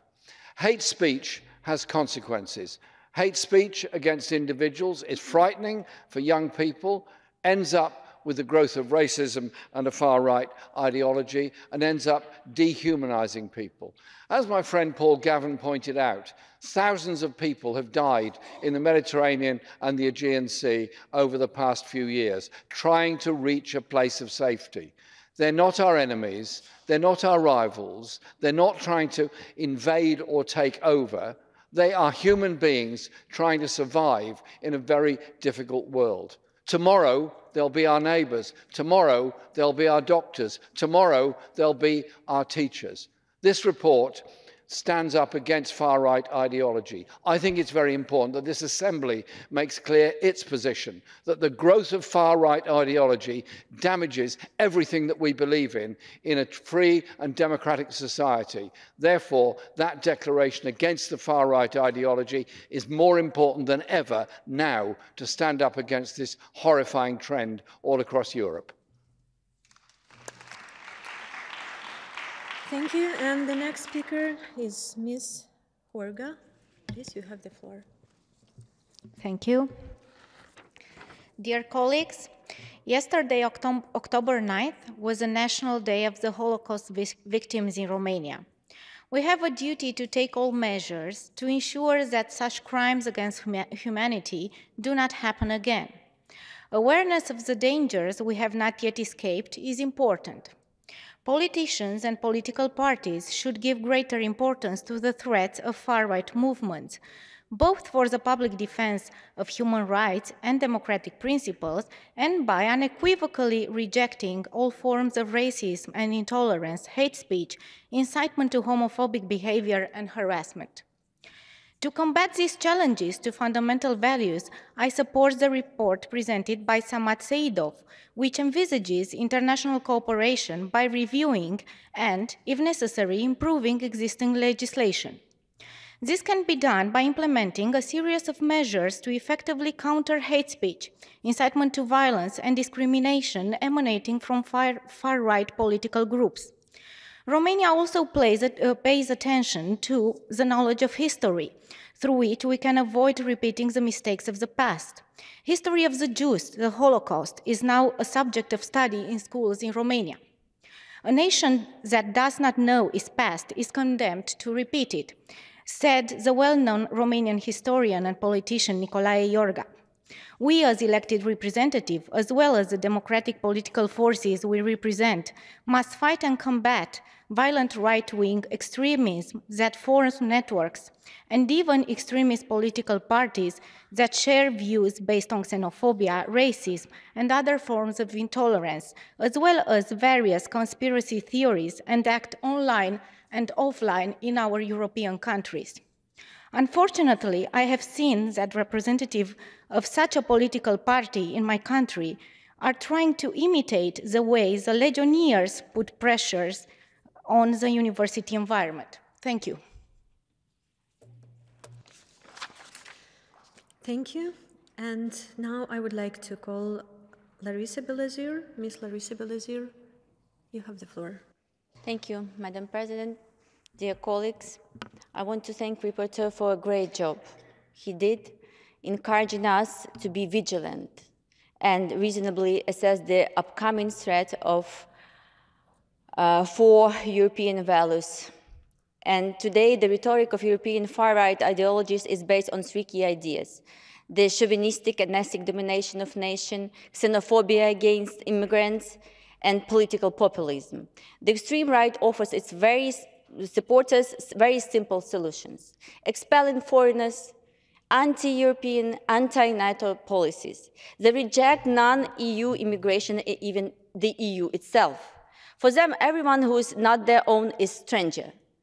This rhetoric is very similar to that of the Russian Federation, that, in my opinion, puts a great effort to support far-right movements in Europe. During the election campaign, far-right parties criticized sanctions against Russia, criticized military aid to Ukraine, opposed LGBT rights, etc. It is worth noting that recently in Slovakia, a party with openly pro-Russian narratives won election. Former Slovak Prime Minister has placed billboards where he called Ukrainians fascists and calls on NATO to stop giving the Kyiv regime weapons, blame Ukraine and the West for the start of the war. Therefore, what we have as a result is that Slovakia government decided not to send more aid to Ukraine. According to the recent surveys, far-right parties are gaining popularity in Europe. Support for the pro-Russian RDF rose to 16 and 15 in Hesse and Bavaria recently in local elections. And in the European Parliament, election will be held in summer 2024. And the right parties have a great chance to win. Currently, the division inside Europe is playing to the advantage of Russia. Such actions are part of the plan of the Russian totalitarian regime to weaken the European Union. Prominent example, Marine Le Pen, leader of National Front Party, also known for her openly pro-Russian views and relations. The story of Russian bank loan and funding of her election campaign is worth mentioning here. Le Pen has remained the mouthpiece of Russia and Russian narrative in Europe. She openly supported the annexation of the Crimea and, by a strange coincidence, in 2014 received funding from a bank close to Crimea, though it is still under investigation. Russia is still trying to interfere in international affairs of state in order to undermine democracy and to continue the information war in Europe, which is aimed to establish pro-Russian regime. Dear colleagues, it is worth taking immediate measures to regain confidence in the democratic power institutions and to counter Russian aggression. As we have understood, the war is being waged not only in the Ukrainian trenches, but also in the heads of Europeans. We should unite against this threat and to the democracy and European stability before it is too late. Thank you for your attention. Thank you, Ms. Belazir. And now I give the floor to Mr. Gevorgyan. The floor is yours. Dear colleagues, this report is presented by a member of the ruling party of a country that just accomplished a complete ethnic cleansing in Nagorno-Karabakh against its indigenous Armenian population. It's quite strange when a representative of Azerbaijan is presenting a report on the issue of human rights and democratic governance. Far-right ideologies most of the time consist of nationalist, xenophobic, militaristic, and authoritarian sentiments. All these have been present in Azerbaijan for decades. The recent ethnic cleansings in Nagorno-Karabakh shall not be viewed as an only Armenian concern.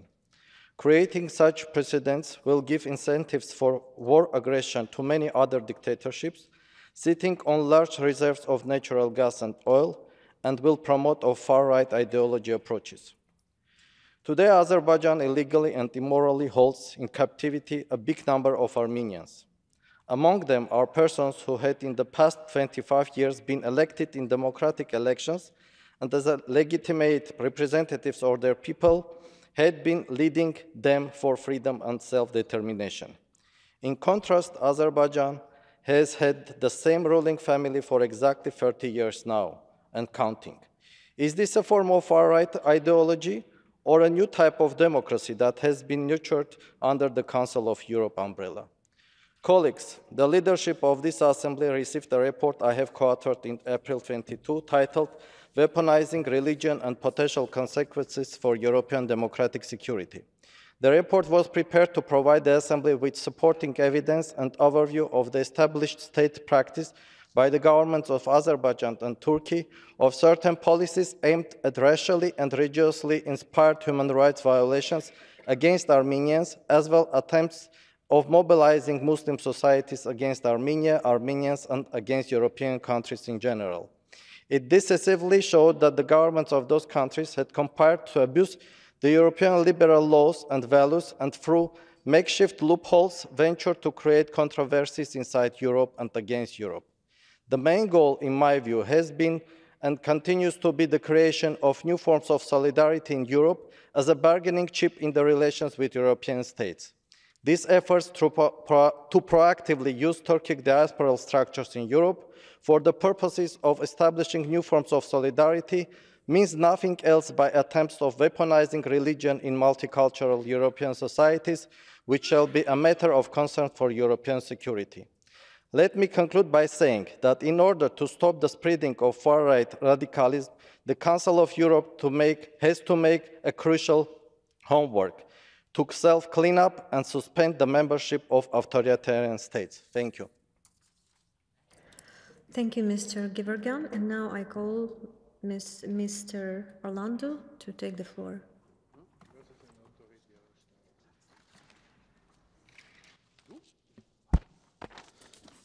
Voglio ringraziare il signor Seydov per la relazione e per le proposte che ci ha fatto.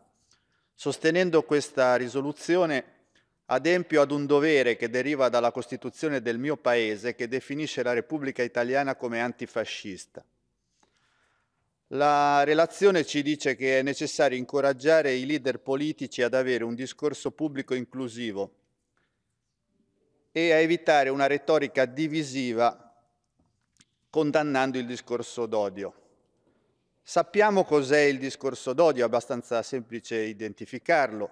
L'antisemitismo, il razzismo, l'omofobia, l'odio per i migranti. Ma cos'è il discorso non inclusivo? Qui la distinzione è più difficile, ma non è meno importante, perché il discorso non inclusivo, la retorica divisiva, spesso è patrimonio di politici che apparentemente non sono estremisti e che si nascondono dietro il richiamo al buon senso, alle tradizioni, ai valori nazionali. Ma se una parte pretende di interpretare da sola la volontà di tutto il popolo, se una parte da sola pretende di interpretare tutta la nazione e la volontà della nazione, anzi di essere la nazione, automaticamente chi si oppone diventa un nemico del popolo e un nemico della nazione. Quindi se la nazione è aggredita da nemici, si giustifica il ricorso a mezzi che fino a quel momento non erano consentiti. La storia del Novecento ci ricorda questo. Se poi i nemici sono esterni, si giustifica la guerra. E gli estremisti di destra si sentono legittimati, si chiamino fascisti, nazisti, franchisti, nostalgici di Videla o di Pinochet, si sentono legittimati a colpire quei nemici della nazione con ogni mezzo. Un discorso inclusivo è improntato quindi alla capacità di riconoscere la verità che c'è anche nella posizione degli altri, a dare un limite alla propria narrazione. Ed è difficile da identificare il discorso non inclusivo, perché il confine tra l'orgoglio nazionale e il nazionalismo, il confine tra l'orgoglio di parte e la pretesa di monopolizzare il concetto di patria è molto sottile e attraversa il discorso pubblico e consiglia a ciascuno di sorvegliare il fascista che è dentro di lui. Il senso del limite, la capacità di coltivare il dubbio, il bilanciamento dei poteri, la laicità, il riconoscimento dell'altro, lo Stato di diritto, l'eguaglianza formale e sostanziale sono gli elementi che hanno alimentato il pensiero democratico. Se la destra oggi, la destra estrema avanza, è perché il pensiero democratico si è indebolito e credo, non lo poteva fare questa relazione, che tra di noi dovremmo anche discutere come si rifonda un pensiero democratico per impedire che il discorso d'odio, la retorica divisiva possa prendere il sopravvento. Grazie. Thank you. And the next speaker is Ms. Jesko. Dear colleagues, while we condemn the far-right ideologies, movements, we are actually lacking one important thing in this conversation. Is understanding the roots, why these far-right ideologies are coming from. And unfortunately, whether we like it or no, there are two reasons.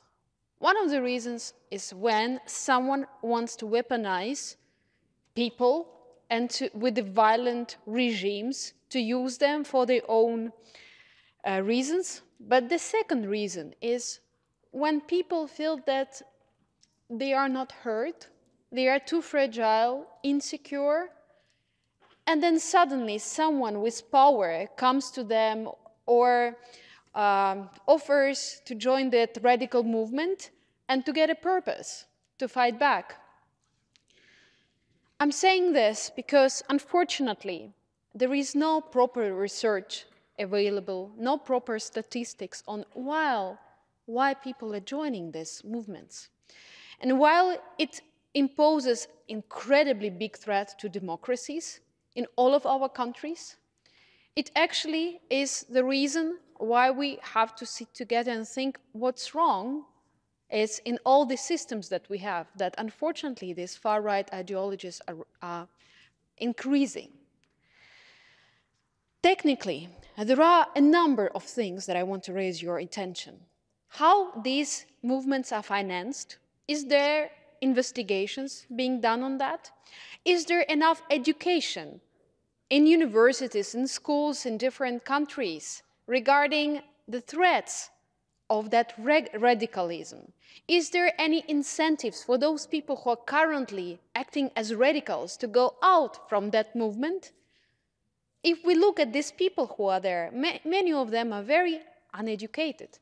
And then such terrible violent regimes or organizations as, for instance, Wagner groups, they may come to different, maybe not in all European countries, but in those who are vulnerable and offer them, join that radical movement, and they will join for money and for the purpose. We should be using the time to educate these people and to prevent this aggression and radicalism. But at the stage when it's only just starting, and at the stage where we are now, we actually have to investigate these roots, and to raise the public campaigns, to implement the mechanisms that will investigate the financial sources of these radical movements. And only then we will be able to stop it. But only statements will not help. But the report is great and very, very timely. Thank you. Thank you. And now I give the floor to Ms. Turk Narbau. Please, you have the floor. Sehr geehrte Frau Präsidentin, liebe Kolleginnen und Kollegen, rechtsextreme Ideologien sind nicht nur eine schleichende Gefahr, Sie sind eine unmittelbare Bedrohung für unsere Demokratie. Diese Debatten über rechtsradikale Bewegungen führen wir in Deutschland überwiegend auf nationaler Ebene. Ausgrenzung, Fremdenfeindlichkeit, Antisemitismus, Querfeindlichkeit, Rassismus sind jedoch nicht nur in Deutschland, sondern in ganz Europa verbreitet. Es ist notwendig, diese Debatten, die wir alle in unseren Nationalparlamenten führen, zu internationalisieren.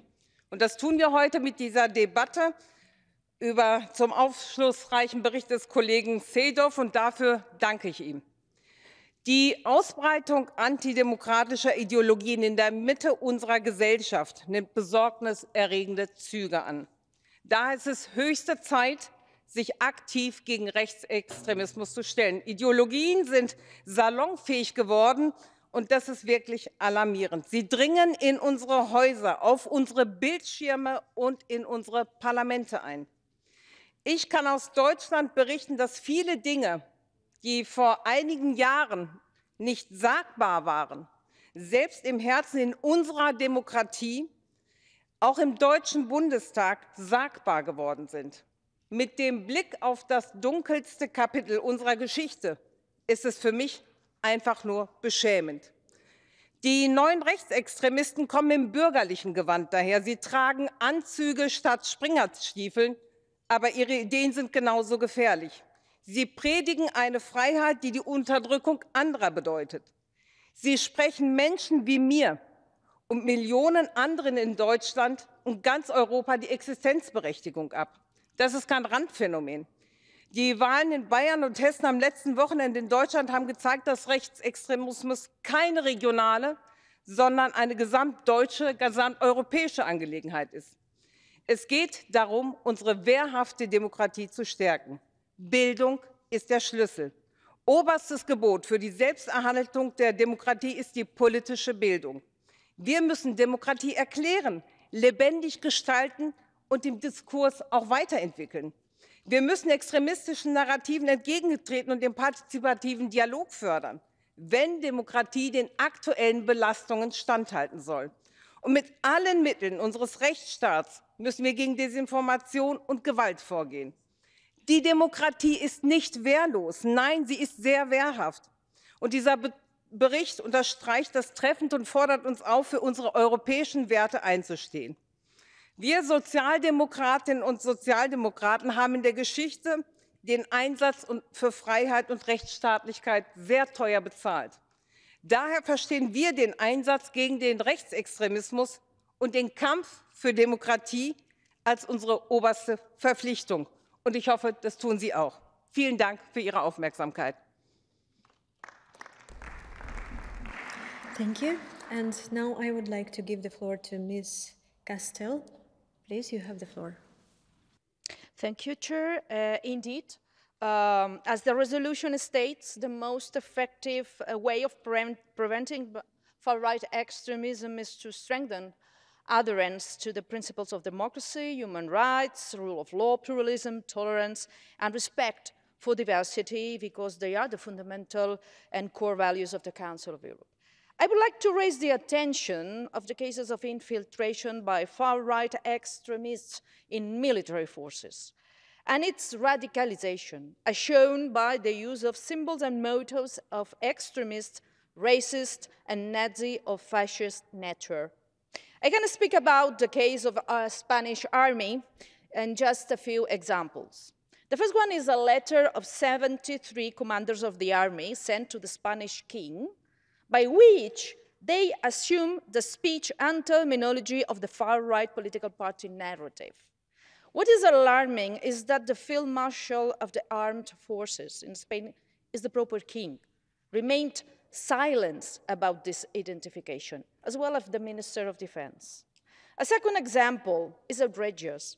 In a WhatsApp chat where there were radical messages from retired Air Force members, one of them state that execute 26 million of motherfuckers Spaniards should be a full short solution. So, defending the extermination of half of Spain's population and wishing to repeat the 1936 coup d'etat. What is disturbing is that in this chat, there were active commanders of the armed forces as the chief of staff. And no retaliation, no sanctions, no penalty, no accountability, nothing happened. Because the tolerance of extremist position in the armed forces is structural in Spain. A third example, images of parachute soldiers singing neo-Nazi songs about Spanish soldiers who helped the Nazi forces during the Second World War, and doing the Nazi salute in military facilities. Again, no retaliations, no sanctions, no penalty, no accountability, nothing. And another example, a neo-Nazi group of army officers in Murcia, called Lo Nuestro, has openly made apology of fascism, showing that the extreme far-right normalized is tolerated. Moreover, there have been denounced fascist discourses by army teachers in the academy, defending beating immigrants minors, bombing immigrants' boats, and doing apology of Franco regime. So, there is a resolution of the Assembly that specifies that the counteracting neo-Nazism should be accompanied by the clear political message at the highest level, that neo-Nazism and extremism and hate crime and hate speech cannot be tolerated in a democratic society. So, what I request, because this resolution we are discussing today, and I am finishing now, ask for ensure effective mechanism against extremists in the police. But I request the Assembly colleagues that to include military forces as well. Thank you very much, and thank you, the rapporteur.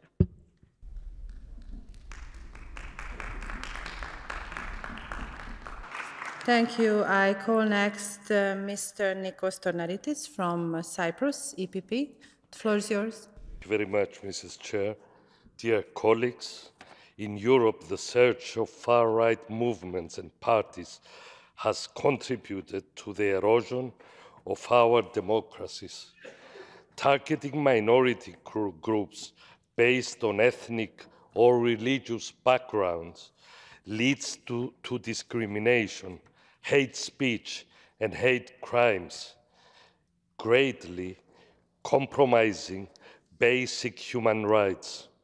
The rise of populism, nationalism, and polarization threatens social cohesion and weakens democratic societies. The eruption of new conflicts and war in the wider region, such as the horrific and barbarian attack on Israel by Hamas, Azerbaijan's military aggression in Nagorno-Karabakh, and Russia's invasion in Ukraine have raised fear and insecurity, fueling the rise of extremism and radicalization. Furthermore, growing instability among European societies, the rising inflation, high energy prices, and especially the ongoing refugee and migrant crisis have caused additional deterioration on the socioeconomic conditions in Europe, further stimulating the rapid rise of extreme ideology. The perception that migrants and refugees are a threat to our societies has fueled the rise of xenophobia, discrimination, and racism. Support for anti-immigrant policies is causing democratic backsliding and is undermining human rights and the rule of law. On the contrary, a common response based on solidarity and the fair sharing of responsibilities can relieve frontline countries like Cyprus, Greece, Italy, and have a positive impact on creating the conditions necessary for more resilient, open, democratic and tolerant societies which will be able to resist and counter extreme ideologies. Member States should strengthen legislation pertaining to violence and discrimination, adopt measures to actively promote inclusive and multicultural societies, and protect the rights of the most vulnerable groups. Dear colleagues, if we don't act now, tomorrow may be too late. Thank you very much. Thank you. Dear colleagues, please take care of the time. I call next Mr. Rafael Husseinov from Azerbaijan, from ALDE. The floor is yours. Thank you, Chair. Dear colleagues, it is commendable that such a report, which is always topical, but the importance of which is felt even more strongly today, is being debated in the Assembly. In fact, notwithstanding the rapporteur is presenting this significant issue in the form of a separate report for the first time, in his various speeches during his many years of activity in the Parliamentary Assembly, points reflected in this report in a complex form were repeatedly voiced in the form of separate theses. What I mean by this is that it is not just a research paper written within the allotted time frame. The author has been familiar with the problem for many years and has made observation on various aspects of it. Of course, this is not accidental, because the homeland of rapporteur is Azerbaijan. In this country, according to the tradition that has developed throughout history, there has never been a place for xenophobia or any intolerance towards other religions, languages, and peoples. This habit, which has grown into a stable element of national thought, continues today and in its turn has always become an important auxiliary tool on the path to achieving democratic values in multi-religious and multi-ethnic Azerbaijan. On the one hand, this report is dedicated to reinvigorating efforts to protect democratic values, human rights, and the rule of law from harmful pressures and threats of certain extremist ideologies. Nevertheless, in fact, it should also be assessed as another important initiative of the Council of Europe for its self-defense. After all, the major goal and main task of our organization consists of fighting in the same direction. At the same time, all this is not only a problem for our organization or Europe. Far-right extremism is among the most undesirable obstacles for the world as a whole, as well as for the harmonious development of democratic institutions in the countries.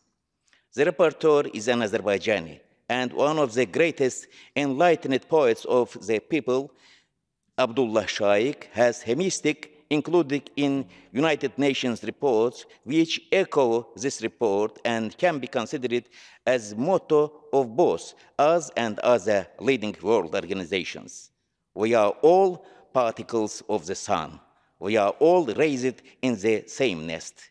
This is an indisputable truth for all peoples and countries, for all human beings, for all times. The presented report addresses these timeless truths, telling us how to overcome the tendencies that can harm our world towards becoming a decent place to live. Certainly, we share rapporteur's view from start to finish. Thank you. Thank you. I call next Mr. Andreas Onneland from Norway, United European Left. Thank you, President. Us gathering in this assembly is the result of a continent that learns from its mistakes. The painful memory of the Second World War looms over Europe's history, a war of extermination in which Jews, Roma, queers, and other minorities were targeted for annihilation. Nazism, fascism, and the extreme right is the most destructive force known to mankind. We've come a long way from the horrors of the Second World War. Our continent, once shattered by hatred, vowed to embrace democracy, human rights, and the rule of law as a guiding principle. That is what we are trying to do in this room, to fight with words, not weapons, to tear down walls, not raising them, to build society based on the rule of law, and to ensure the respect of human rights. But today we face the same threat, far-right ideology. It's a divisive force that seeks to tear us apart, using hate as a weapon. We've seen failed coup attempts in Germany and Brazil, and far-right terrorism is a growing concern. In Norway, we have seen how hatred of Islam has led to shooting at Muslims in a mosque. We have seen how conspiracies about Islam and immigration led to a terrorist shooting and killing political youth from the Labour Party. We know it starts with words, words that dehumanize, and we in this assembly have a responsibility to never forget what hatred and xenophobia can lead to. We can't let this poison spread. We must unite as Europeans to reject hatred and exclusion. Democracy and human rights aren't just words. They're the foundation of our societies, ensuring everyone's dignity and freedom. But we also have to talk about the increasing inequality in Europe, because increasing inequality tears apart societies and carries wood to the flame and the fires that the extreme right wants to burn. We have to talk about how this inequality shatters our society, because the far right is standing there ready to use the powerless in the meeting with inequality to mobilize with hate and putting people against people. Let us learn from our history, remember the sacrifices made, and protect our hard-won victories. We need open dialogue, education against extremism, and policies promoting inclusivity and to fight and reach above the inequality that we are now seeing. We must stand strong, reject hatred, and preserve our democratic values. That is why this report is so important, because it obliges us not to forget. It obligates us to act, and the threat from the extreme right calls for action. Thank you. Thank you. I call next Mr. Asim Molazada from Azerbaijan, European Conservatives. The floor is yours. Thank you very much, Madam Chair. It's absolutely natural concern in Europe of right extreme ideology. Europe suffered from that during the fascism of 20th century. It was a big tragedy of Europeans. We understand it. But we also should take into account that evil empire, Soviet Union, also created tragedies for the people who was under control of this evil empire. Holodomor, Red Terror, collectivization, we all very good informed about the real face of left extreme. When evil empire collapsed, a lot of KGB files were opened, and in these files there were technology which Soviet Union used against NATO country. It means funding and donating left and right extreme with the goal to create chaos in NATO countries. And it's continuing.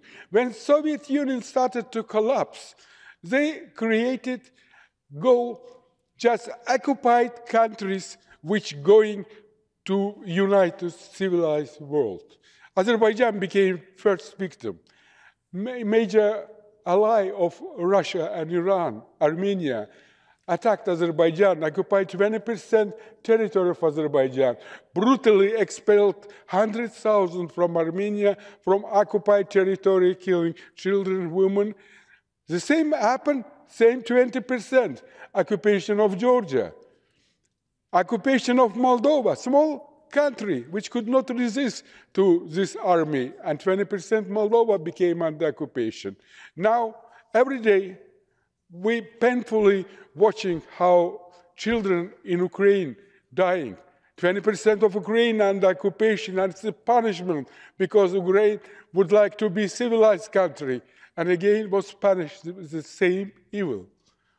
I heard about Karabakh people, but who sends them Armenia? The goal is to use them again for punishment of Armenia, which would like to run away from boss, former boss, and now they all Armenians to Armenia, Armenians from Azerbaijan to Armenia, with the goal to create chaos in Armenia and again give power to Karabakh clan, brutal clan. Most of leaders of this Karabakh clan are military criminals, killing children, women, but there is not understanding of the processes on extreme left. There is a program which they're selling portraits of Che Guevara in all former Soviet countries, also create some radical leftist movement, not only in Europe. Fidel Castro, come on guys, it's the 21st century. We should think that all extreme left and right is a great danger for all nations. Let's talk about the serious development, serious education system which will prevent absence of knowledge. How dangerous extreme left and extreme right. Thank you. Thank you. I call next Mr. Stéphane Bergeron from Canada, Observer. The floor is yours. Merci, Madame la Présidente. Chers collègues, j'ai déjà eu l'occasion à cette Assemblée de parler du phénomène des démocratures, c'est-à-dire ces régimes autoritaires qui se donnent un vernis démocratique. Ces démocratures ont souvent tendance à épouser des idées chères à l'extrême droite qui exploitent les préoccupations légitimes des gens par rapport à des phénomènes tels que les mouvements migratoires. Sous prétexte de garantir la sécurité des gens, de lutter contre le terrorisme, bref, d'assurer le maintien de la loi et de l'ordre, ces démocratures ont également tendance à encadrer, voire à limiter les droits de la personne. Or, si on se fie au fait que l'extrême droite semble progresser partout en Europe, certes, mais aussi un peu partout dans le monde, tout indique que les démocratures sont promises à un brillant avenir. Puisque nous avons déjà joué dans ce film-là au XXe siècle, il va sans dire que tout cela nous apparaît préoccupant. Mais cela semble surtout révéler que la droite, le centre et la gauche ne parviennent plus à répondre pleinement aux attentes des gens, ce qui donne prise aux extrêmes. Le Québec et le Canada semblent encore échapper, du moins pour le moment, à ce mouvement planétaire qui a aussi pris pied, dis-je, sur le continent américain, notamment chez nos voisins du Sud, mais pour combien de temps? Nous regardons donc avec une certaine appréhension ce mouvement prendre de l'ampleur un peu partout dans le monde et nous demandons quand il s'essoufflera ou s'il conduira de nouveau à un cataclysme susceptible de lui être fatal. Au Québec tout particulièrement, pour lequel la relation directe et privilégiée avec la France est fondamentale, indispensable, voire existentielle, la perspective d'une victoire du Rassemblement national apparaît extrêmement préoccupante. Il en est assurément de même au Canada anglais et en Acadie. Comprenez-moi bien, je ne veux surtout pas avoir l'air de vouloir m'immiscer dans les affaires intérieures de la France. Le fait est cependant que Marine Le Pen, qui n'a déjà pas la réputation d'être particulièrement européiste, n'est pas non plus reconnue pour être une très grande transatlantiste. Au-delà de ces idées politiques qui sont déjà préoccupantes en soi, indépendamment de l'efficacité de l'efficace opération de mise en marché de sa personne, de son parti et de son programme, c'est ce possible désengagement de l'ancienne mère patrie qu'elle représente qui est potentiellement des plus inquiétants pour le Québec. Je crois même que l'ensemble de la francophonie devrait aussi s'inquiéter, considérant que la France n'assume déjà plus avec l'enthousiasme d'autrefois son leadership dans l'espace francophone mondial, et ce, malgré le fait que le français sera la langue qui connaîtra la plus forte croissance sur la planète au cours des 50 prochaines années. Bref, nous devons, en tant que parlementaires, demeurer vigilants afin d'éviter que des extrémistes et même des régimes étrangers n'utilisent les acquis de la démocratie pour en saper les fondements. Dans une étude publiée en 2019, le Centre Samara pour la démocratie constate que la montée des extrêmes, et je cite, survient à un moment où l'anxiété économique augmente, où les perturbations technologiques suscitent des craintes quant à l'avenir du marché du travail et où des régimes autoritaires tentent d'instiller le populisme et la division afin de saper les démocraties libérales. Des débats comme celui d'aujourd'hui s'inscrivent dans le processus de prise de réflexion, de prise de conscience, dis-je, et nous permettent d'amorcer la réflexion sur les façons de se prémunir contre les opérations visant à déstabiliser nos sociétés. Je vous remercie, Madame la Présidente. Thank you. I call next Mr. Laszlo Toroczkai from Hungary. Thank you, Madam Chair. Despite the fact that the Council of Europe is not supposed to be some kind of dictatorial political institution, this is another extremely biased political report. You here usually select one ideology, or I should say one community, and attack it constantly. That European community which wants to preserve European traditions. You are attacking those who oppose mass immigration because they do not want a uniform Europe, but instead a colorful Europe, those who want to save Europe. You talk about humanism and human rights, but in reality, you want to build the darkest dictatorship the world has never seen, where people who think differently are hunted down, where all people are monitored, where political censorship rules everything. I give you my own example, so that you cannot say that I am talking nonsense. In 2019, my Facebook page was deleted, and since then it has become forbidden to mention my name on Facebook, while I am now the president of one of Hungary's strongest opposition parliamentary parties. This was arranged at Meta by political parties in Hungary, my rivals. Meta interferes in elections in many countries around the world. I have sued Meta. I won the case with a final judgment, and the court ordered Meta to restore my Instagram page. However, up to this day, Meta has not done so.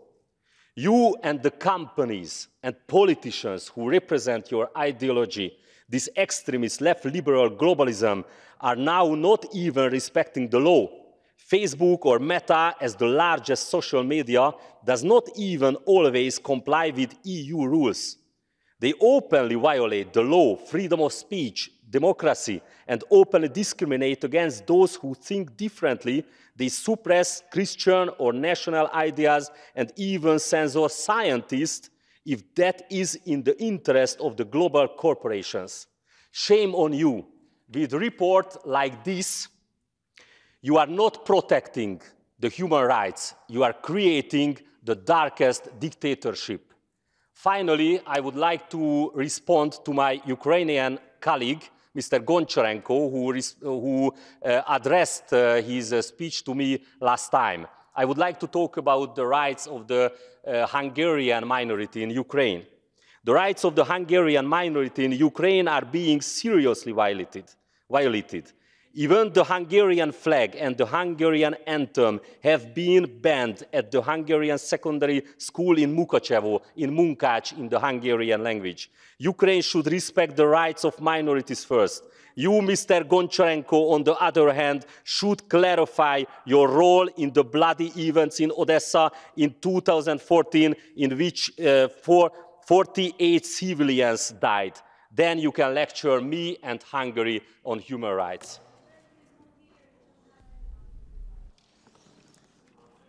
I call next Mr. Alex Schäfer from Germany, Socialist. The floor is yours. Frau Präsidentin, liebe Kolleginnen und Kollegen!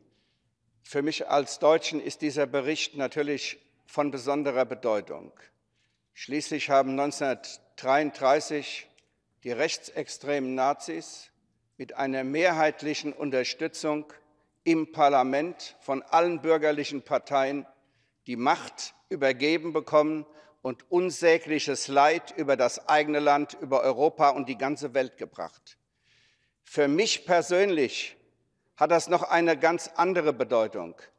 Einer meiner Vorgänger als Abgeordneter, als Sozialdemokrat in Bochum, wurde in seinem Kampf gegen Rechtsextremismus von den Nazis im KZ Esterwegen umgebracht.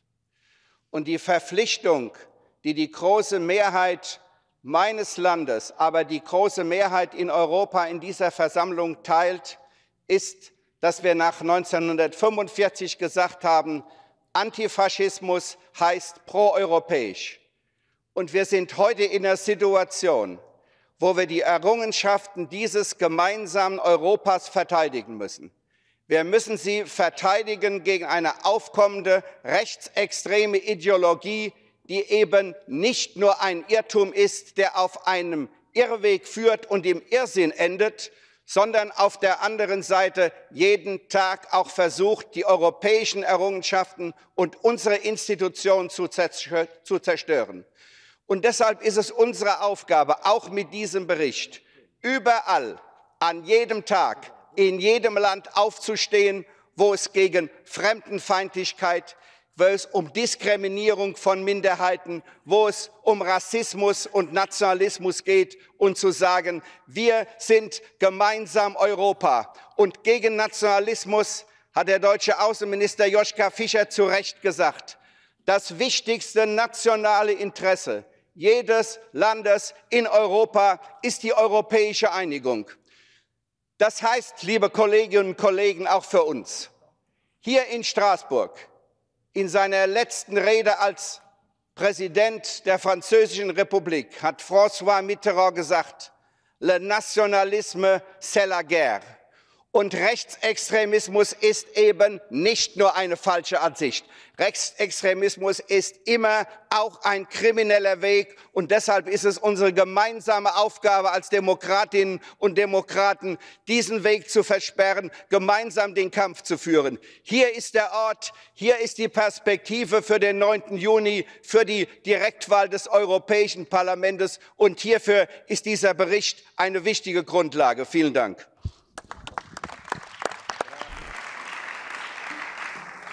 Thank you. I call next Mr. Alexander Nikolowski from North Macedonia, EPP. Thank you. In the report is written correctly that to counter these challenges to the fundamental values of the Council of Europe aims to uphold. The report calls to strengthen and to adhere to these values. This includes fortifying legislation to counter far-right extremism, enhancing education and media literacy, and combating online radicalism. The draft resolution underlines that politicians and political parties should be in the forefront of response of the far-right extremism, both in public defense of human rights and democratic principles, and in unvocal rejection of all forms of racism and intolerance. It is something that we must do here. The far-right ideology we can find in many member states of Council of Europe. I want to underline the example of Bulgaria, where the president of the country, Rumen Radev, and Vice President Yotova implement far-right extremist politics. Radev and Yotova used the membership of Bulgaria in the European Union in order to impose veto to Macedonia, asking Macedonians to change its history, language, and culture in order to start accession talks. At the same time, they do not give any human rights to Macedonians who live in Bulgaria, and they deprive them of self-identification, use of mother tongue, and as well right of education and assembly. In the last months, they went a step further, asking Macedonians in Albania to change their identity from Macedonians to Bulgarians. In Albania, there never have been Bulgarians, and for centuries live Macedonians. But Bulgaria is blackmailing Albania with its progress towards European Union, asking them to impose new identity to their citizens. You will agree this is not European value. This is far-right extremism and ideology that is happening in the 21st century. And that is why we should fight. They use all means to find this kind of identity where they cannot find. They offer passports, which are as well EU passports, to citizens only to declare different of what they are.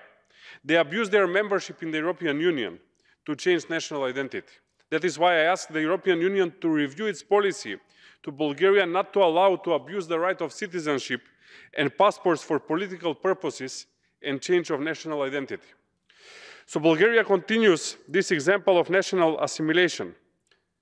They blackmail Macedonia and veto Macedonia, stopping Macedonia from talks with the European Union. As well, they do not respect the human rights of Macedonians in Bulgaria and do not implement the judgments of the European Court of Human Rights. And they blackmail Albania, trying to find identity that is not happening. This will not success. But this is the best example for extreme far-right ideology.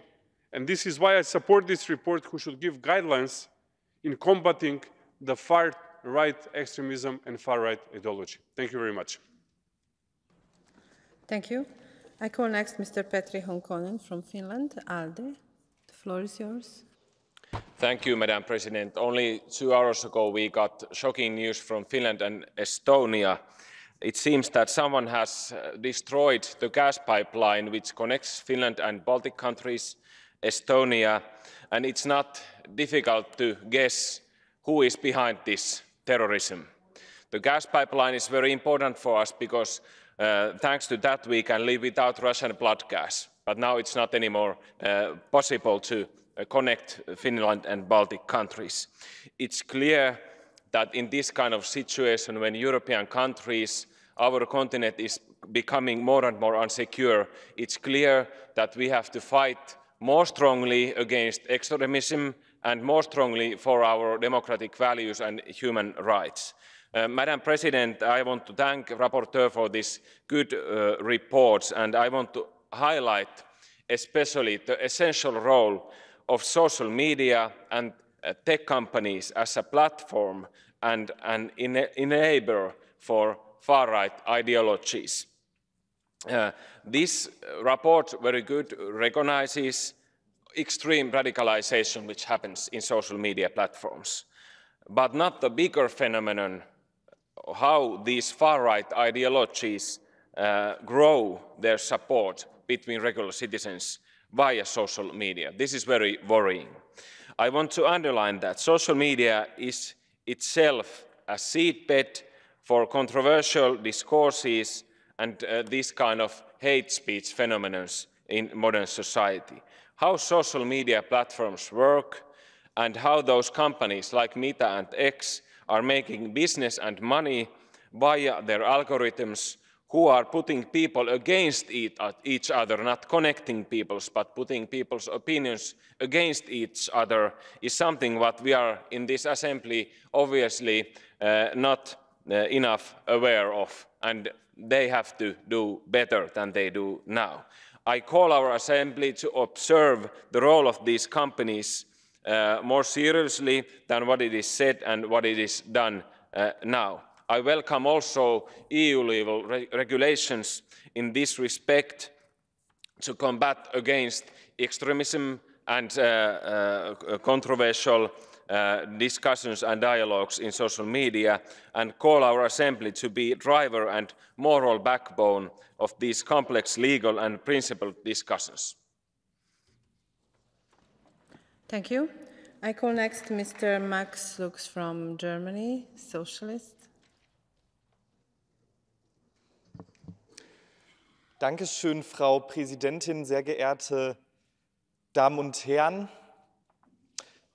Der Report setzt sich mit der größten Gefahr für unsere Demokratie in Europa auseinander, mit der Gefahr des Rechtsextremismus. Rechtsextremismus ist deshalb eine Gefahr, weil er Folgen hat, die sehr konkret sind und die sehr bedrohlich sind. Und ich bin dem Reporteur auch sehr dankbar dafür, dass er den Fall von Walter Lübcke aufgegriffen hat, dem Regierungspräsidenten von Kassel, einer deutschen Region, der 2019 von einem Neonazi ermordet worden ist, weil er sich für Geflüchtete eingesetzt hat. Wo man sieht, wo der Hass hinführt, den auch einige hier in dieser Versammlung manchmal an den Tag legen.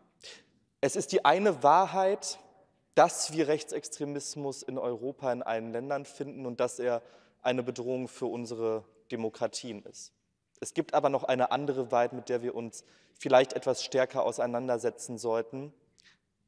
Unsere Staaten sind nur unzureichend in der Lage, ihre Bürgerinnen und Bürger vor Rechtsextremismus zu schützen. Wir müssen sie auffordern, das zu tun, dass in Deutschland braune Zellen wie der nationalsozialistische Untergrund morden konnten, während der Inlandsgeheimdienst im Nebenraum saß, erschüttert mich bis heute und zeigt, dass wir dringend auf all unsere staatlichen Strukturen gucken müssen. Rechtsextremismus ist aber auch kein neues Phänomen und wir tun manchmal so, habe ich auch heute in der Debatte den Eindruck, als hätten wir es erst mit Rechtsextremismus seit 5 oder 10 Jahren in Europa zu tun. Das ist doch komplett falsch. Rechtsextremismus hat seine Wurzeln in Europa sehr lange und auf sehr brutale Art und Weise. Das unbegreiflichste Beispiel dafür ist doch die Shoah, die mein Land an den Juden und Jüdinnen verübt hat. Und deshalb darf es uns übrigens auch als Europäerinnen und Europäer nicht kalt lassen, dass am vergangenen Samstag so viele Jüdinnen und Juden an einem Tag ermordet worden sind von der islamistischen Hamas in Israel wie seit der Shoah nicht mehr. Die Fürchterlichkeit des Rechtsextremismus zeigt auch aber der Genozid, der 1915 an den Armeniern verübt worden ist. Und meine Damen und Herren, anstatt die Erinnerungskultur über diesen Genozid zu fördern, haben wir es als Europarat, als Europäerinnen und Europäer nicht einmal verhindern können, dass 100.000 Armenierinnen und Armenier von einem brutalen Diktator Aliyev mit militärischer Gewalt vertrieben worden sind. Das ist eine Schande für Europa. Rechtsextremismus zu bekämpfen, heißt doch auch, ethnischen Säuberungen auf unserem Kontinenten entgegenzutreten. Herzlichen Dank.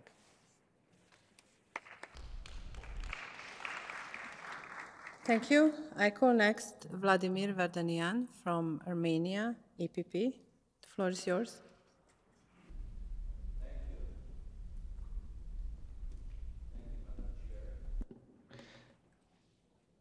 From time to time, I would like to just raise and keep silence here, say nothing. Because very often I have the feeling that everybody speaks, but nobody listens. It's very complicated not to agree with the reporter on the report, on his speech. Yes, for sure, far-right ideology should be condemned.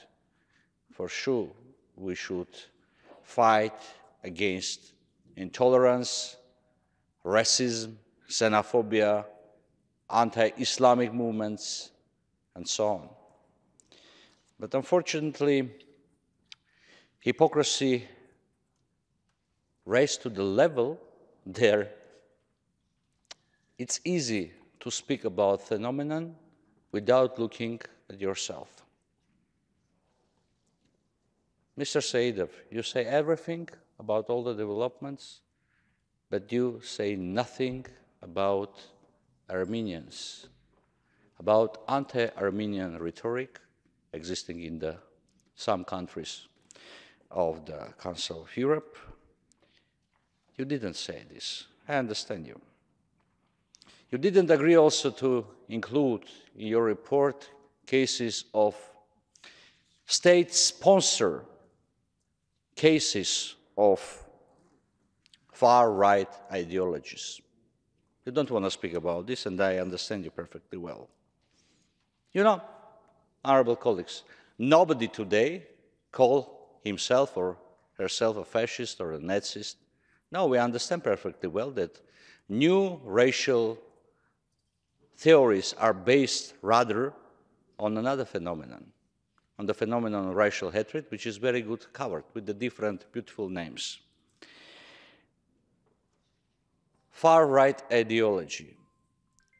When we are discussing a report on the far-right ideology, we became the witnesses of several speeches which are the brilliant manifestation of far-right ideologies. That's why I'm saying that it's much better to keep silence. I cannot vote in favor of this report for the above-mentioned reasons, but I would like to request Mr. Saidov.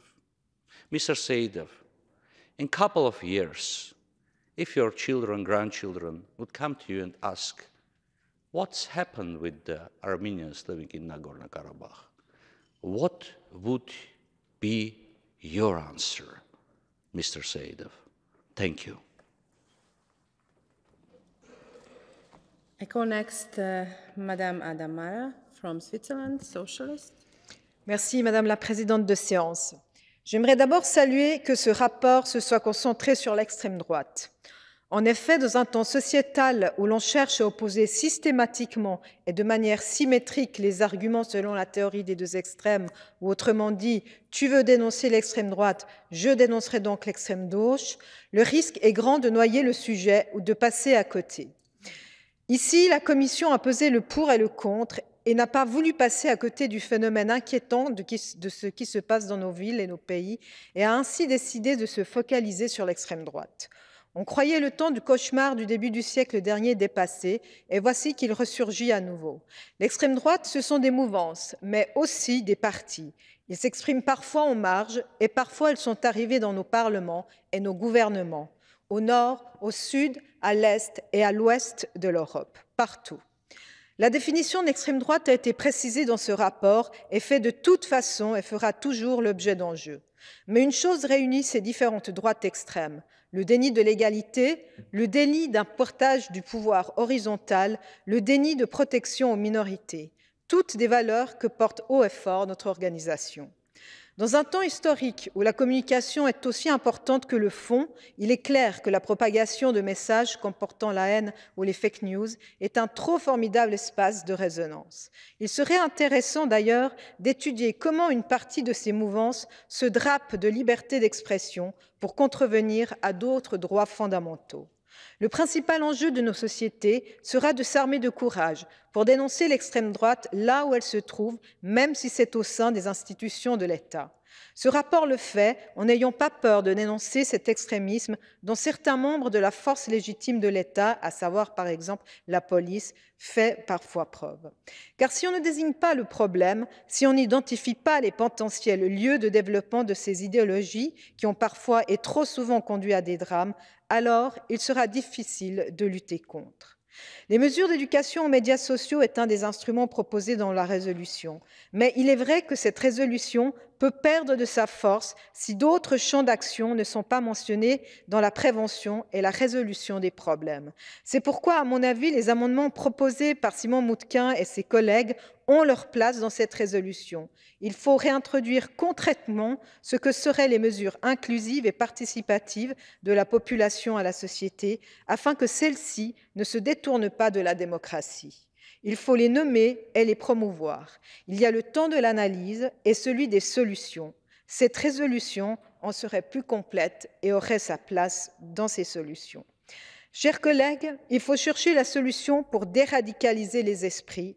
Il y a urgence. Merci de votre attention. Thank you. I call next Madame Elena Simonas-Petrou. We are not sure that... Yeah, you're here. The floor is yours. Grazie, signora Presidente. La lotta all'intolleranza e la promozione dell'uguaglianza sono valori fondamentali e obiettivi chiave inerenti a qualsiasi società in cui la democrazia, i diritti umani e lo Stato di diritto sono irreversibilmente stabiliti nel tessuto sociale. Il Consiglio d'Europa ha intrapreso nel corso del tempo numerose iniziative per stabilire norme nel campo della prevenzione e della lotta contro tutte le manifestazioni che incitano all'odio e all'intolleranza verso gli altri membri della società.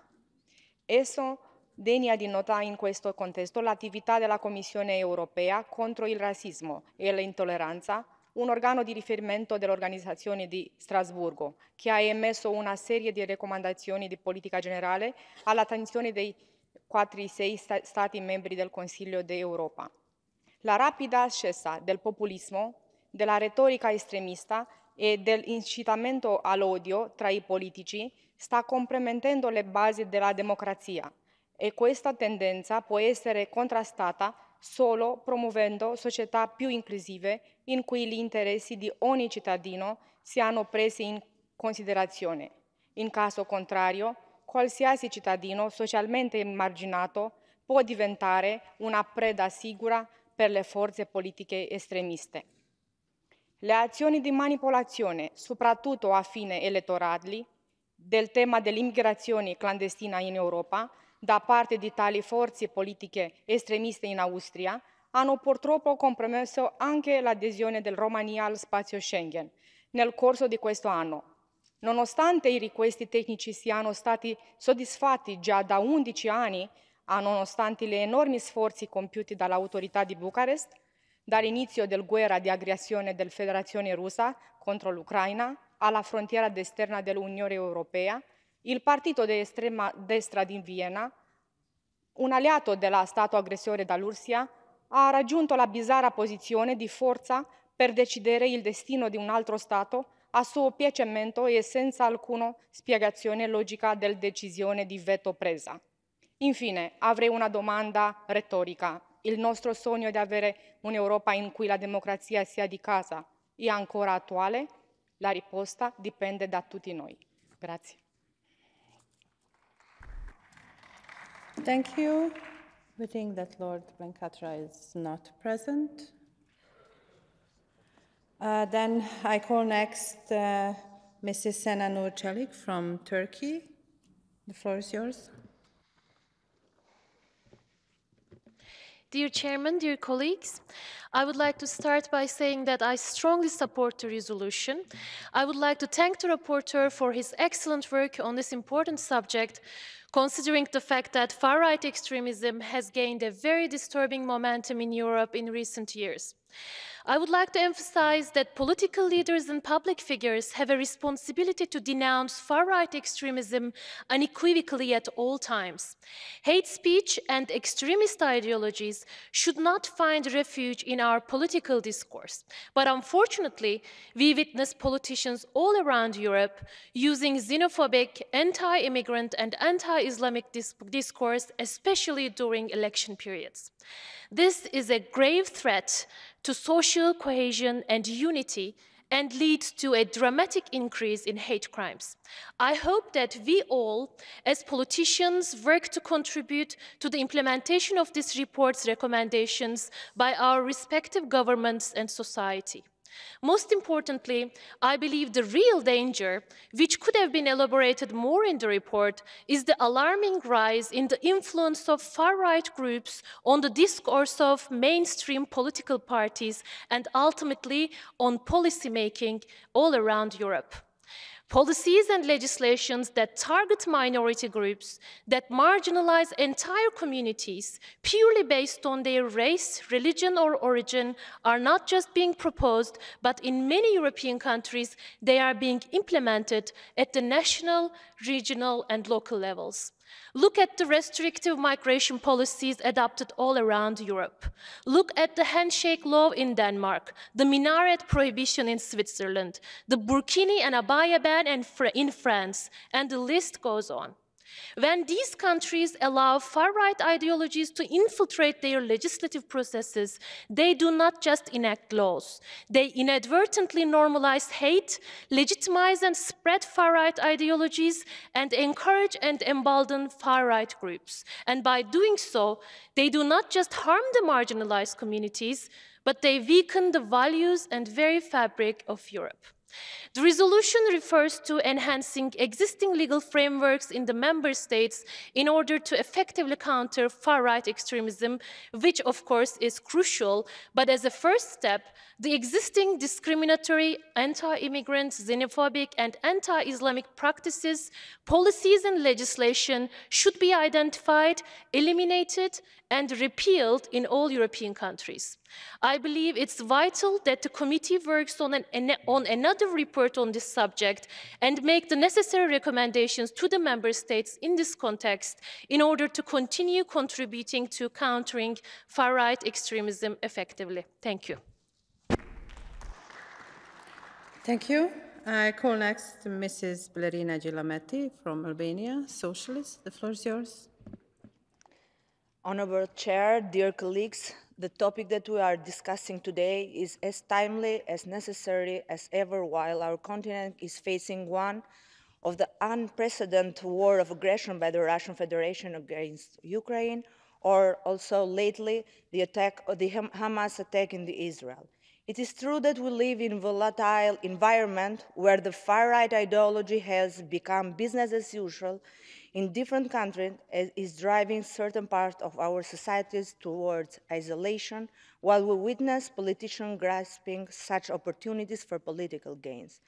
Therefore, it is of utmost importance that we join forces and use all the means at our hands to address such challenges for the sake of our common future.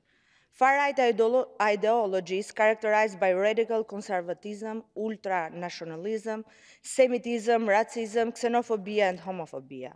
It goes without saying that such ideology rejects the value of tolerance, human rights, and the rule of law.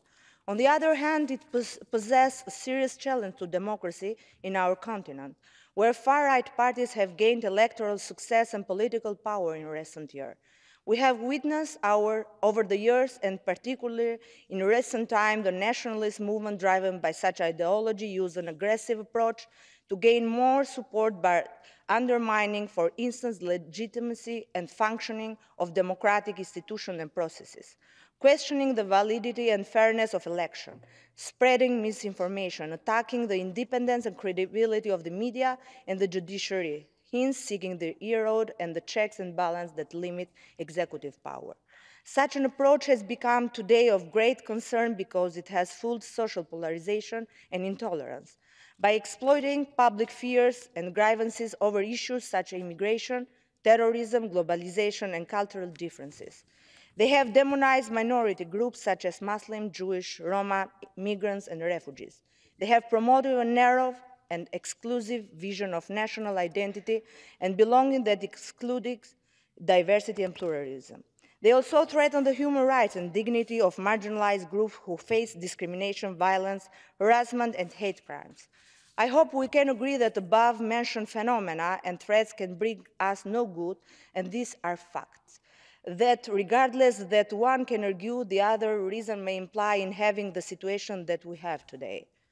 But, dear colleagues, I strongly believe that this organization is the right and the only one which can substantially contribute to promoting social inclusion and integration by addressing stronger the inequalities, discrimination, and marginalization, by providing opportunities for dialogue and cooperation among different groups celebrating diversity and pluralism, and supporting victims of hate crimes. Thank you.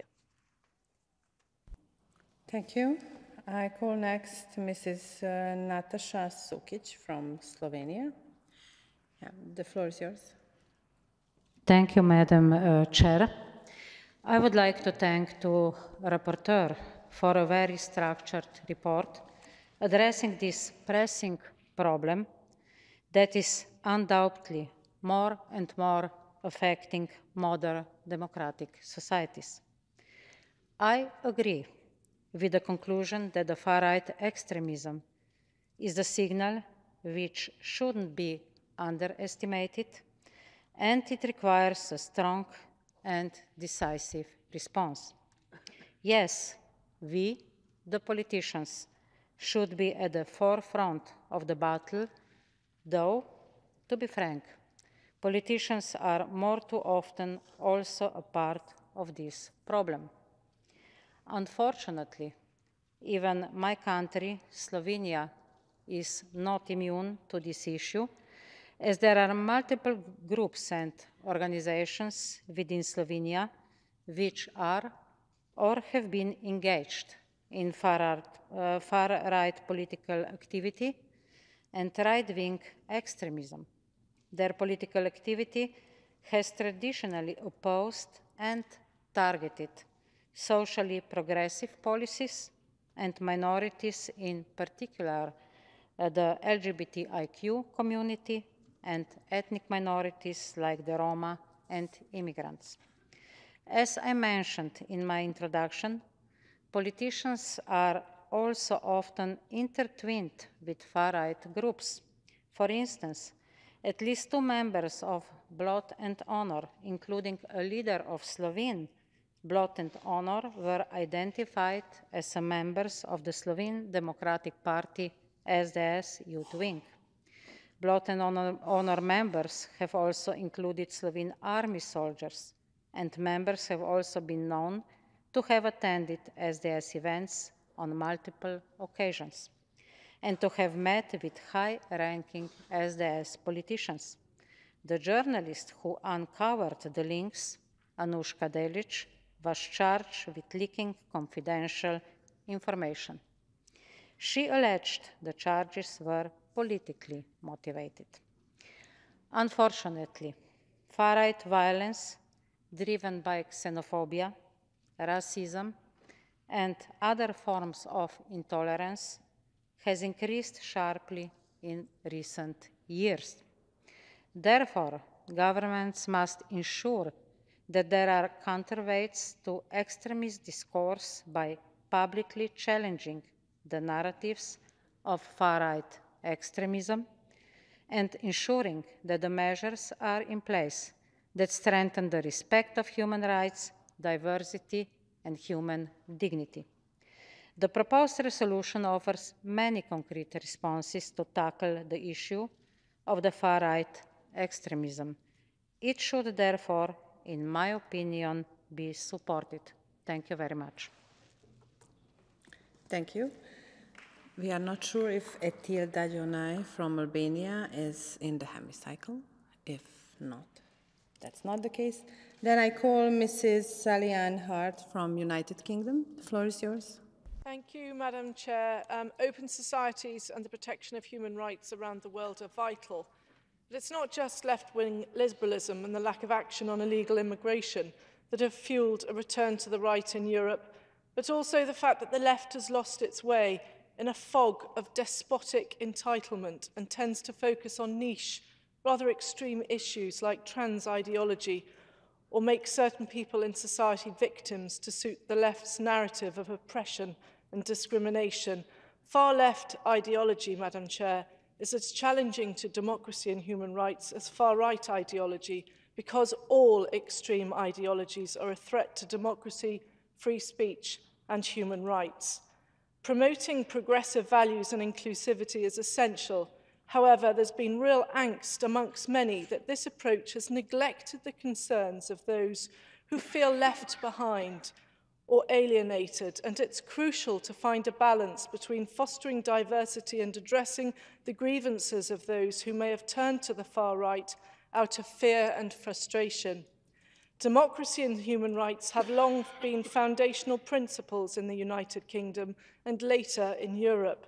The UK's democracy began with the Magna Carta, which was established the rule of law and the idea that all citizens, including those in power, should be fairly and equally ruled by the law. It began the tradition of respecting the law, limiting government power, providing access to justice and the protection of human rights.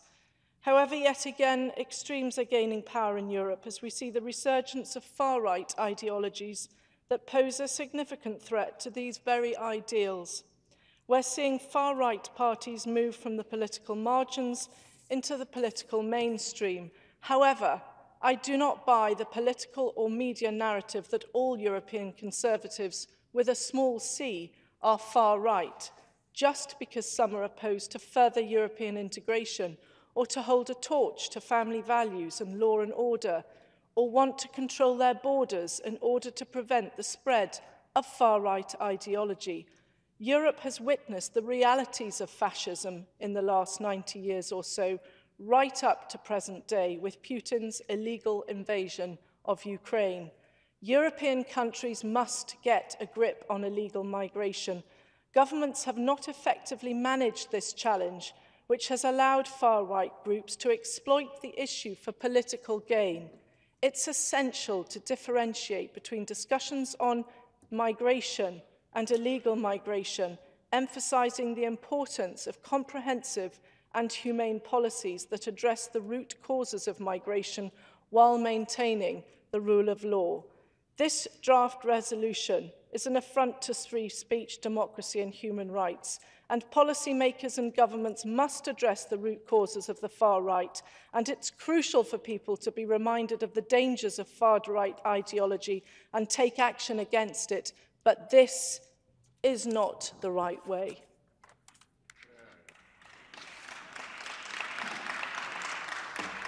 The last speaker in this debate will be George Loukaides from Cyprus, United European Left. The floor is yours. Thank you, Madam President. Dear colleagues, the great threat of the far right is looming in Europe and beyond, gaining in strength and threatening the values and principles which were built on the ashes and the human victims of fascism and the far right 8 decades ago. The growing popular support of the far right in almost all parts of the European continent cannot but deeply alarm us and prompt us to wage a constant and consistent battle against the ideology of hate, which is the worst thing that the human mind has devised. We must never forget what European and global history have taught us. The far right and fascism do not constitute another voice in democracy, but a voice against democracy. In confronting the ideology of hate, we must put forth humanism and solidarity. Against fascism, racism, violence and discrimination, we must protect and strengthen the core values of this organization, namely democracy, the rule of law, and human rights. That is why our answer must be to isolate and sideline, in political and social terms, the thrust of fascist ideology in all spheres of public discourse, especially in all media. This is an essential prerequisite to protect our societies from hate speech and the vulnerable groups it targets. When, on the contrary, we normalize the far right by collaborating with them in any way or by utilizing the same rhetoric, as is currently happening, unfortunately, we are actually preparing the ground for it to grow. Moreover, in the same way, existing institutional racism provides fertile ground and must be immediately and effectively addressed, as the report correctly highlights. Similarly, we must counter all the root causes that the far-right fascist ideology is taking advantage of in order to spread its poison of hate into our societies. That is growing inequalities in the world, in Europe and within member states, but also poverty, despair and marginalization, and the deprivation of dignified access to basic human rights like health, education and housing. Furthermore, we urgently need a common European strategy dealing holistically and effectively with the issues at stake, again on the basis of solidarity and humanism, and of course the protection of human rights. In the above framework, we should promote tolerance through our institutions and effectively implement inclusive policies for all vulnerable groups, including, of course, migrants and refugees. We must also revoke the Dublin regulation. We need solid, inclusive policies, but also additional measures aiming to promote the sustainability of developing southern countries instead of policies aimed at the depletion of their resources and wealth. Thank you, Madam President. Thank you. I must now interrupt the list of speakers. The speeches of members on the speaker list who have been present during the debate but have not been able to speak may be given to the table office for publication in the official report. I remind you, colleagues, that typewritten text must be submitted electronically no later than 4 hours after the list of speakers is interrupted. I call now Mr. Sedov, rapporteur, to reply to the debate. You have 3 minutes. Madam President, dear colleagues, dear friends, let me express my gratitude. I thank you all for this excellent debate.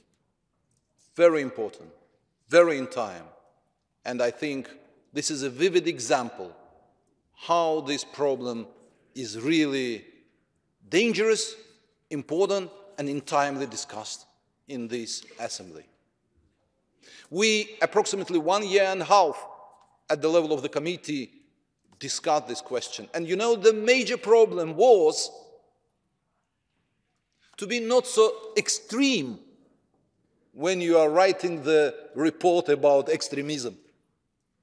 That's really very difficult. And that's why in the report I am consciously, especially in the draft resolution, consciously didn't mention the names of the countries, because we all are responsible for everything which is going on in our common family in Europe. We all together should do our best in order to withdraw from our lives this extremism, these unacceptable for us threats for core values. Sometimes it's difficult, not so easy. And even during the discussion, some of my friends put even under suspicion my candidature as a rapporteur, because I am from Azerbaijan. How can I reply to these friends? Being a Muslim, I only can bring to your attention quotation from Gospel of Luke. My Lord, my Father, forgive them, they don't know what they're doing. But this is really very important to take into account that this is not about the countries for time being, because we have an opportunity during the monitoring committee, during the cases of the countries to discuss the questions. This is about the ideology. This is about the roots. This is about the problems which we all have. And that's why I ask you to support us. At the level of the committee, we've already done that. At the level of the committee, we unanimously support this report. And I hope this assembly also will be able to show how important to unite in front of this threat, to be together when this evil is coming. Because this is our family, this is our home, this is our Council of Europe. Thank you very much.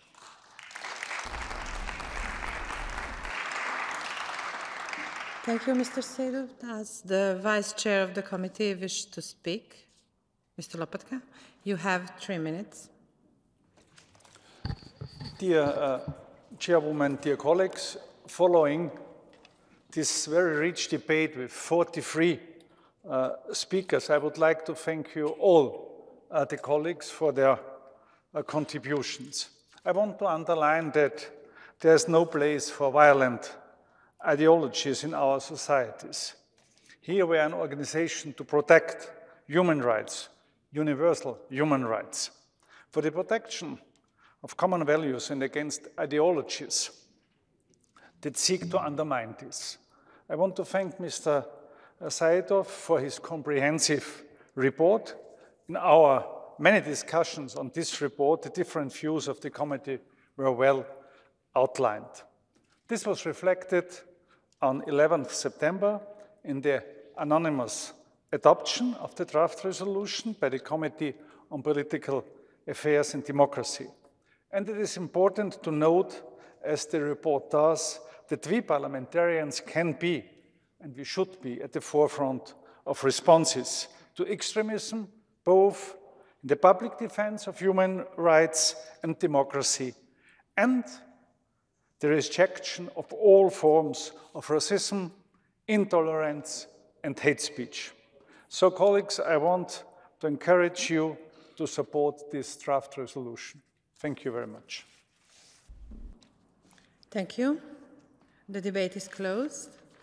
The Committee on Political Affairs and Democracy has presented the draft resolution, document 15826, to which 3 amendments have been tabled. We will now consider the 3 amendments individually.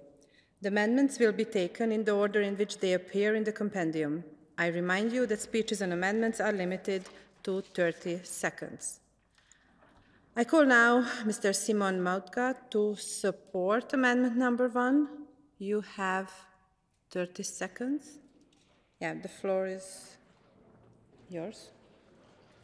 Merci, chers collègues. Merci, monsieur le rapporteur. Je profite de vous remercier parce que je n'ai pas pu prendre la parole faute de temps. Très rapidement, le premier amendement que je vous propose est en fait un amendement assez cohérent par rapport au rapport. Il propose de faire ce qu'on fait en Belgique francophone et qui fonctionne, c'est-à-dire à savoir appliquer un cordon politique. Je pense qu'il faut envoyer un signal aux partis d'extrême droite et ne pas s'allier politiquement avec eux. Donc un cordon sanitaire politique envers les partis d'extrême droite. Je vous remercie. Thank you. Does anyone wish to speak against the amendment? That's not the case. What is the rapporteur? The rapporteur. Mr. Seidel? Madam President, thank you very much. I quite clearly understand the intentions which are coming from the mover of the amendment. But I think I have already said we should keep the balance. This report is an invitation. This report is a very good base for future deeds which we are going to do. And that's why, of course, corridor sanitaire, that's too much. And from this point of view, I'm against. Thank you. Thank you. What is the opinion of the committee? The committee was against following a tight vote. I shall now put the amendment to the vote. The vote is open.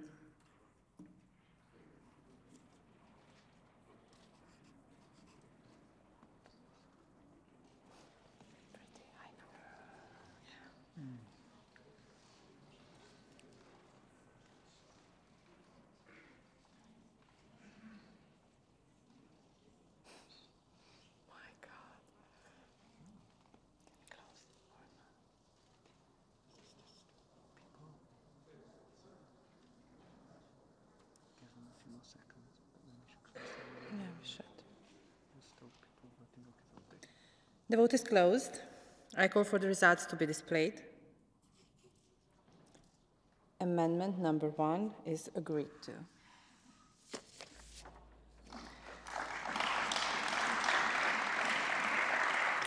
I call Mr. Simon Mountain to support Amendment 2. You have 30 seconds.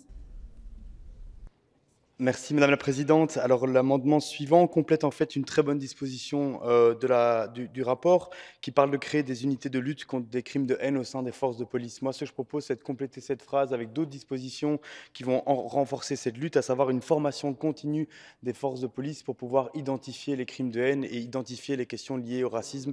Je pense que c'était très important de pouvoir préciser cette disposition. Je vous remercie. Does anyone wish to speak against the amendment? That's not the case. What is the opinion of the committee? The committee was in favor by a large majority. Thank you. I shall now put the amendment to the vote. The vote is open.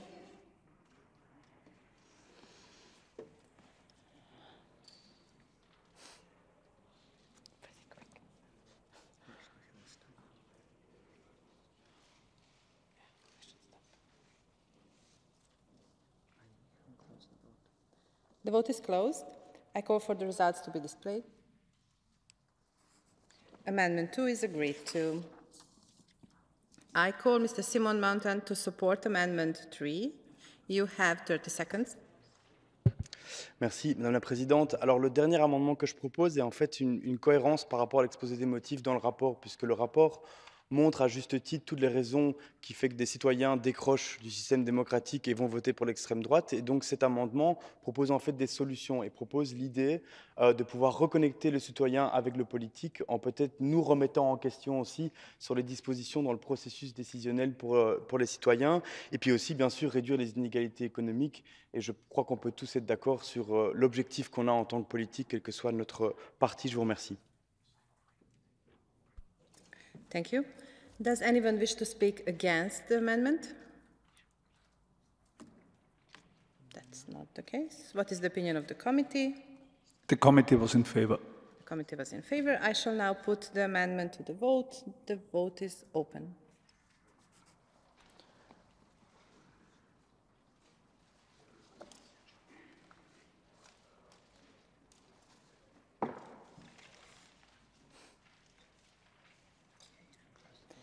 The vote is closed. I call for the results to be displayed. Amendment number 3 is agreed. We will now proceed to vote on the draft resolution contained in document 15826 as amended. A simple majority is required. The vote is now open.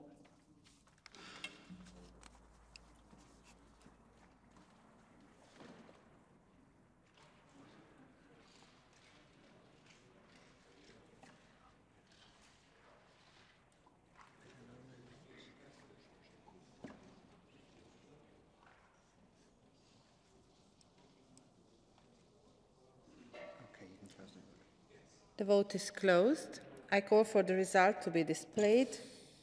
The draft resolution as amended in document 15826 is adopted.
Could you take your seats, please, so that we can continue?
Thank you very much. Let us begin this debate. The next item on the agenda is the debate on the report that's entitled The Honouring of Membership Obligations to the Council of Europe by France. It is document 15833, presented by Ms. Elżbieta Jasko and Mrs. Fiona O'Loughlin on behalf of the Monitoring Committee, and in order to finish by 8 p.m, I will interrupt the list of speakers at about 7:50 to allow time for the reply and the vote on the draft resolution. The co-rapporteurs will now present their report. They each have 5 minutes now and 5 minutes to share at the end in order to reply to the debate. And I call first Ms. O'Loughlin, and you have 5 minutes. Thank you very much, Chair. Preparing a monitoring report on the host state of our organisation is certainly not an easy task, and as we speak here in Strasbourg, or indeed where we have our committee meetings in Paris, it would be easy for any observer unaccustomed to our monitoring committee to wonder why, of all countries, should France be submitted to such a scrutiny. France, of course, is an example in many respects.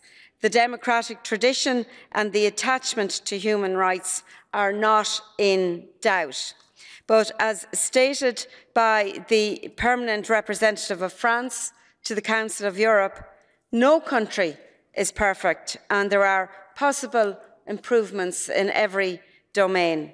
Human rights are a journey and not a destination at which one stays, contentedly rooted, continuing to consider that everything is okay. And it's fortunate that international organisations such as ours exist to steer and to spur on our member states.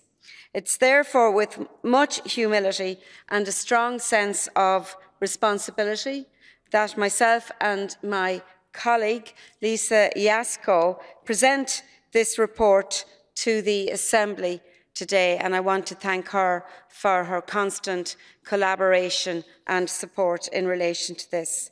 It's important to say that we applied the same criteria and methodology used for every country under periodic review.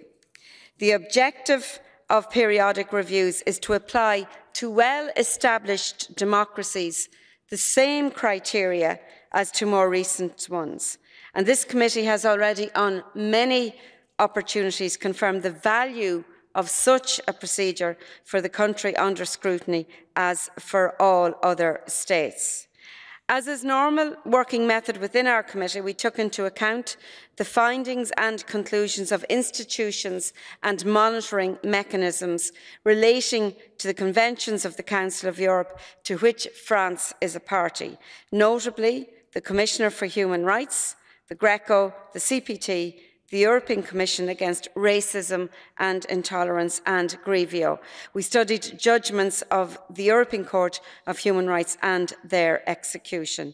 This committee conducted 2 hearings in April 2022 with the Defender of Rights of the French Republic, and in December 2022 with the former chair of the Parliamentary Committee of Inquiry into obstacles to the independence of the judiciary. We made 2 visits to Paris in September 2022 and January 2023, which allowed us to meet representatives of civil society and the media, governmental authorities, independent administrative authorities and members of Parliament. To ascertain the quality of the findings of this report, the Monitoring Committee sent 2 requests for opinions to the Venice Commission, which released an opinion on the status of the judiciary and an interim report on Article 49.3 of the Constitution. I want to thank also the French authorities and the members of the parliamentary delegation, which shared their observations with us, and we integrated as many of them as possible. The last few months have seen intense developments in France, sometimes relating to topics that we had identified as relevant for our report. We made special care not to focus on the more recent events, but to stick to our mandate, and just to say that the main issues that we discuss are long-standing ones, finding their origins before the current government came to power. Constitutional reform is an open debate in France, and as the 65th anniversary of the Constitution was celebrated, some proposals for constitutional amendments have been put forward by President Macron. We think that both opinions of the Venice opinion can be of use in the future institutional debates in France and abroad. On Article 49.3, relating to the legislative procedure, our purpose is absolutely not to give an opinion on the recent use of this procedure by the government, as history shows that governments from all political sides had recourse to it when political circumstances required. I'm going to hand over now to my colleague. Thank you. Ms. Jasko.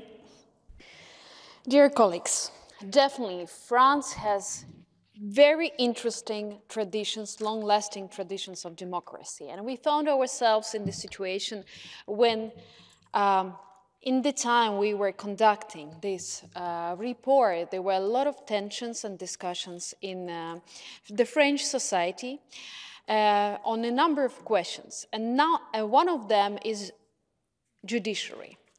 Taking this into account, we submitted the request to the Venice Commission to hear the conclusions and opinion of the Venice Commission on a number of questions. One of them was mentioned by my colleague Fiona regarding the Constitution article, and the second one is about the system of the magistrates. And the Venice Commission issued an opinion on the position of the Superior Council of the Magistracy and the status of the magistrates. And the Venice Commission has issued a number of recommendations that are quoted in this report, and we invite the French lawmakers to find a way to adopt this much needed reform. However, we also know that there has been quite a lot of progress being done. If we just look on the numbers, that justice budget in France has rose between last 3 years by 26%. And it's also planned to have an increase on the budget to solve the problems in the justice system, also plus 21%. And of course, we complement that. Another very important problem that we focused on is the question of the prison overcrowding. Unfortunately, this is one of the issues where France was being condemned by the European Court of Human Rights because of the structural prison overcrowding created condition of detention contrary to the Article 3. Just give you a little bit of understanding on the numbers. According to the Ministry of Justice data, this summer, French prisons had around more than 74,000 people compared to the capacity of the 60,000 places available for people, detainees. We know that there was a fact-finding mission of the National Assembly and now other efforts being done by the French authorities to combat this and to introduce alternative sentences, but also to build new places for detention. However, the question of emergency is still very important, and we welcome if there are more and more steps being done on this matter. Time is too short to develop all the topics covered, but a few more very important questions that we focused our report on is the fight against corruption, combat against discrimination, the freedom of information and combating the violence against women, and transparency of political financing. We welcome the advances of the regulations on the question of the political financing of the parties and donations. It's very interesting in France that there are certain limits of donations that can be donated to the political parties and the political campaigns. And also there are certain restrictions being done more or less recently on the limit of the loans of where this money can be taken from to finance the political activities in France. We do understand that probably the question of the protests in the French society is a very important issue to discuss. Probably it has lots of cultural components, and we urge all the democratic institutions in France to provide more justice and, of course, also to have more transparency on the data regarding the statistics and the different investigations on the human rights. Overall, very big thanks to the French authorities and the Secretariat for this, I would say not an easy task, but we were trying to be very constructive and not to be in the conversations on the political level, but rather on the level of the human rights, and we used all the conclusions that were provided by European international institutions. Thank you. Thank you very much. And now on behalf of the political groups, I call first Sir Edward Lee. Certainement, à mon avis, il n'y a pas de doute que la France repose sur les principes fondamentaux tels que la démocratie, les droits de l'homme et l'état du droit. Et c'est un honneur de défendre la France, but there's no need for an Englishman to defend France because France is a bastion and a beacon of human rights and always has been. Of course, France's relationships with Europe and in particular with the United Kingdom have been complicated over the centuries. But most recently, in the First and Second World Wars and since, France has been a bastion of freedom in alliance with a family of free nations. We in the United Kingdom have immense respect for our closest neighbours, our partners and our allies, the French. The close cooperation between our countries has continued. The report into the honouring of Council of Europe membership obligations by France is not made out of any accusation of breach or malfeasance. It is merely a periodic review. But in the week of horrific attacks on our cousins, the Jewish people, it seems somewhat self-indulgent to be debating so-called human rights abuses in one of the freest countries in the world, where millions of people who don't live there would love to live there. In the English language, we have an expression that the grass is always greener on the other side of the fence. We, of course, are proud of our history, but there are things France has done superbly that we are envious of. And that's not just wine, climate, and cheese. It is many other things which we should admire in France. Of course, prison overcrowding and the conditions of detention are no doubt a point of concern. In my own country, our prisons are so overcrowded that we've now got to offshore prisoners.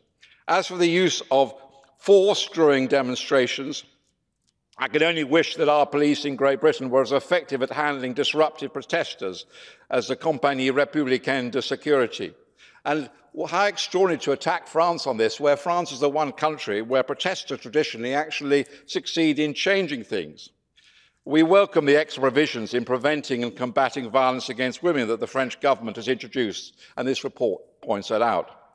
Now, the report mentions the constitutional powers of the president that have been of interest recently, and people often say that if the British have a problem with the Ireland and the Americans with guns, the French have a problem with pensions.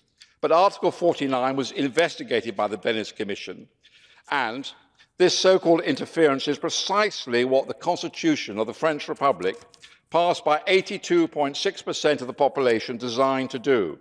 A clear separation of powers amongst the executive, legislative and judicial is one perfect legitimate theory of constitutional governance. It's not the only one. The presidential powers are very clearly delineated, and there is nothing that the president has done recently which is wrong. We should support France, pay it honour. Vive la France, vive la République. Thank you very much. Maintenant, Monsieur Fernandez, vous avez la parole. Monsieur le Président, le pays des droits de l'homme, c'est ainsi que la France aime se présenter. Cette expression rassurante nous fournit une sorte de tapis sous lequel on peut commodément dissimuler toute la poussière dans une sorte d'auto-absolution.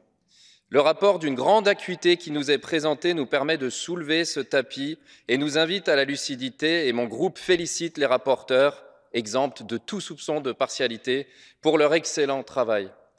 Oui, en France, la liberté de manifester est réprimée. Aujourd'hui même, une manifestation pacifiste a été interdite devant le bâtiment où nous nous trouvons et d'autres un petit peu partout dans le pays. Ces dernières années, ce sont des milliers de manifestants blessés, dont un grand nombre de blessures entraînant des séquelles graves dues à l'usage d'armes de guerre par la police. Les rapporteurs font état de violences illégitimes de la part d'agents de police qui restent impunis, et pour cause.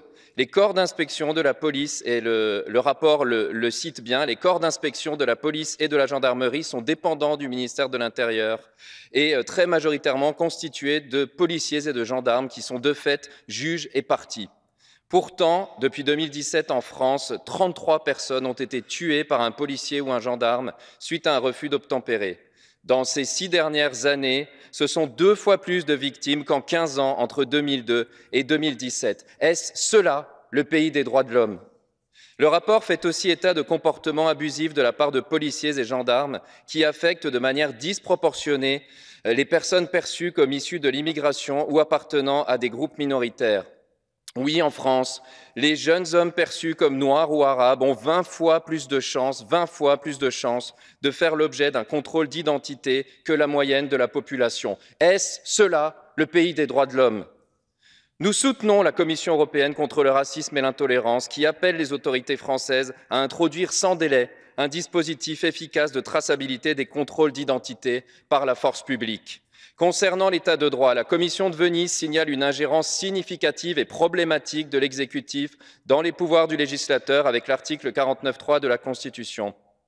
Ainsi, le gouvernement a pu faire passer de force une réforme des retraites refusée par l'ensemble des syndicats, par l'immense majorité de la population et par l'Assemblée nationale. Est-ce cela le pays des droits de l'homme? D'autre part, des modifications de la Constitution sont recommandées pour libérer le pouvoir judiciaire des interférences du pouvoir exécutif. Mais le tableau se noircit encore. La Cour européenne des droits de l'homme enjoint à la France de mettre fin à une situation de surpopulation carcérale systémique, condition indigne de détention contraire à l'article 3 de la Convention européenne des droits de l'homme. Oui, en France, les détenus sont soumis à des peines et des traitements inhumains et dégradants. Est-ce cela le pays des droits de l'homme? Concentration des médias dans les mains de quelques milliardaires, manque criant de moyens alloués à la lutte contre la corruption et contre les violences faites aux femmes. Oui, il est gangréné, le pays des droits de l'homme. Je vous le dis ici au Conseil de l'Europe, gardien de l'état de droit, de la démocratie et des droits humains, que ce portrait accablant de la France correspond bien, malheureusement, à la réalité. Puisse ce rapport essentiel dissiper les dénis, éveiller les consciences et encourager les défenseurs de la liberté, de l'égalité et de la fraternité.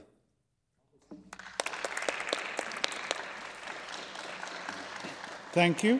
And now I call Axel Schäfer.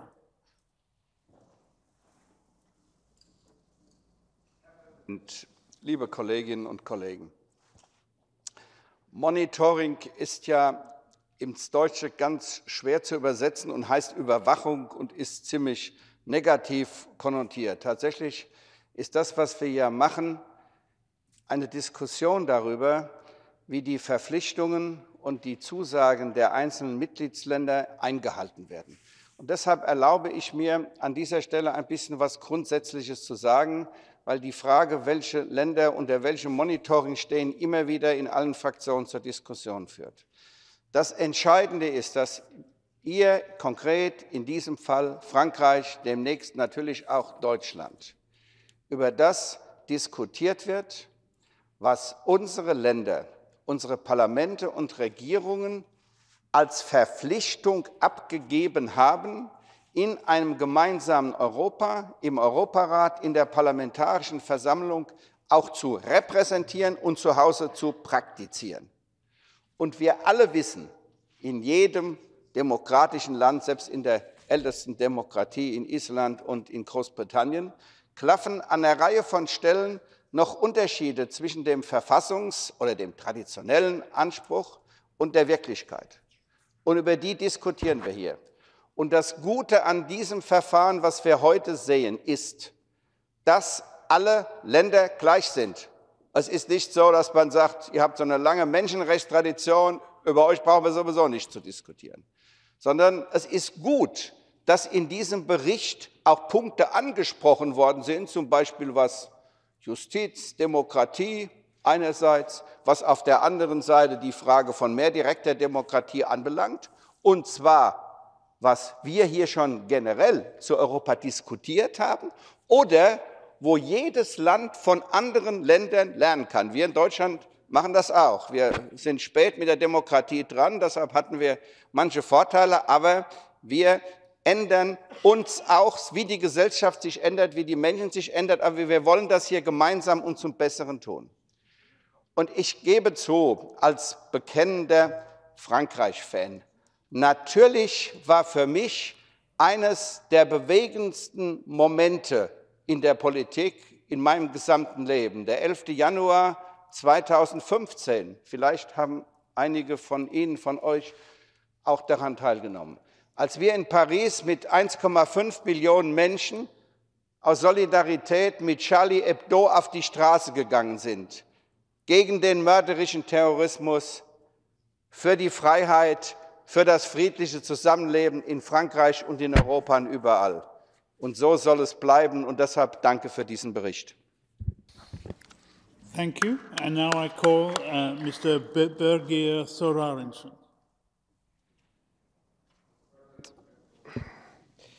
On behalf of the EPP Group, I thank the Monitoring Committee and its rapporteurs for this timely and detailed report on the honouring of applications by France. The report is comprehensive. The time does not permit me here to cover all the points that were raised by our group members. I will therefore limit my remarks to those of most concern to the EPP Group. The group remains committed to the ongoing monitoring of all our member states, old, new, and everything in between. Mr. President, the monitoring tool is a vital tool. We believe that it is not intended to punish member states, but to highlight shortcomings and to shine a light in order to ensure the respect for the rights and duties of our institutions and our citizens. Indeed, Mr. President, the draft resolution makes specific mention of the excellent cooperation during the preparation of this report with the members of the French delegation, representing both the governing coalition and the opposition. The report highlights and the Assembly welcomes ongoing improvement in the regulation of political financing, efforts made in fighting violence against women, protection of journalists and media freedom, and reforms in prisons in line with judgments of the European Court of Human Rights. We were concerned with the references to ongoing legal issues which might be better addressed using other tools of the Council. The usefulness of mention of open, ongoing legal matters which are receiving due diligence in the member state concerned are misplaced and unprofessional in a report of the Assembly. The members of the EPP group were divided on this report, and our members will vote for or against the resolution as they see fit. The EPP group remains committed to our ongoing monitoring work, to highlighting shortcomings where necessary and praise improvements. We thank the members of the Monitoring Committee for the continued efforts.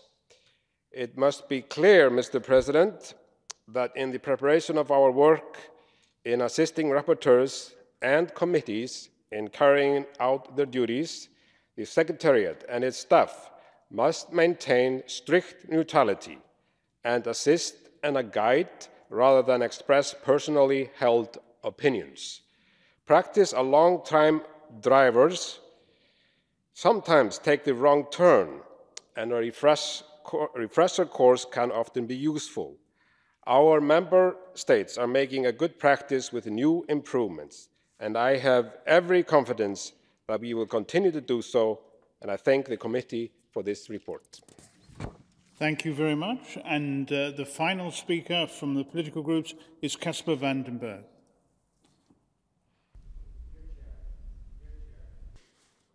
Dear Chair, monitoring the human rights, the functioning of democracy and the rule of law is a vital part of our work here at PACE. To quote King Willem-Alexander in his speech in the Hemicycle in June 2022, the goal is never to point the finger at someone else, but the goal is to learn from looking critically and constructively at ourselves in the mirror.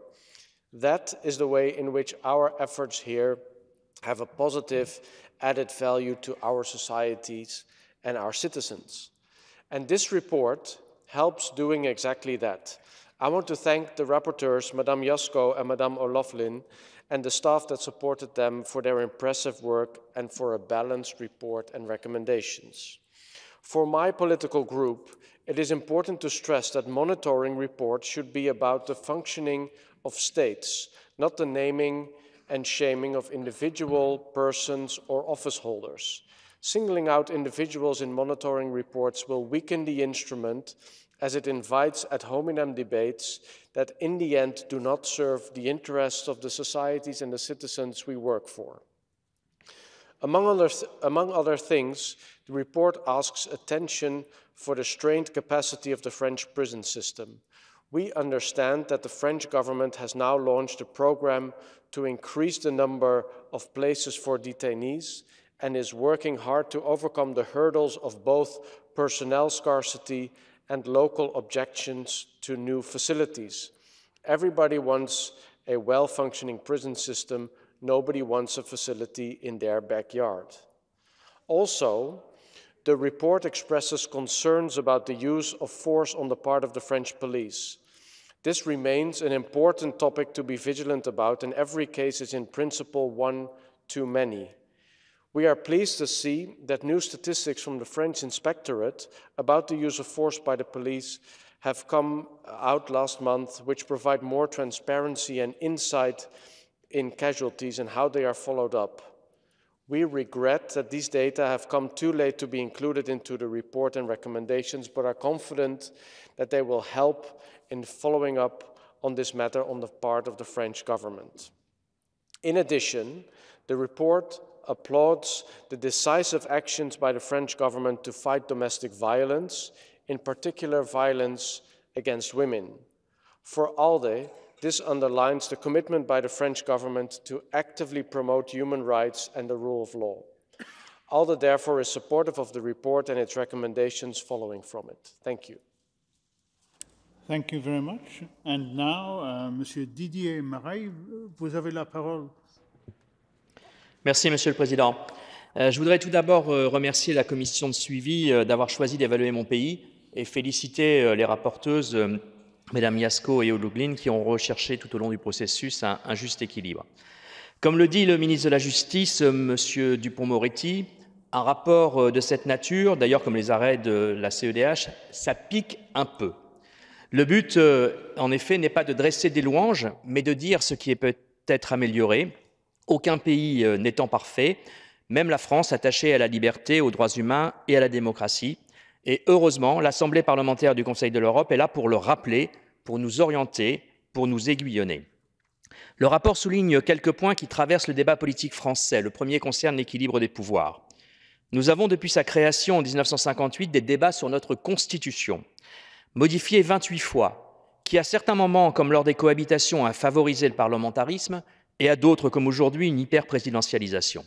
C'est dans ce contexte que le rapporteur interroge l'usage d'un de ces articles, le fameux 49-3, qui permet au gouvernement de demander la confiance de l'Assemblée nationale lorsqu'il n'est pas sûr de sa majorité.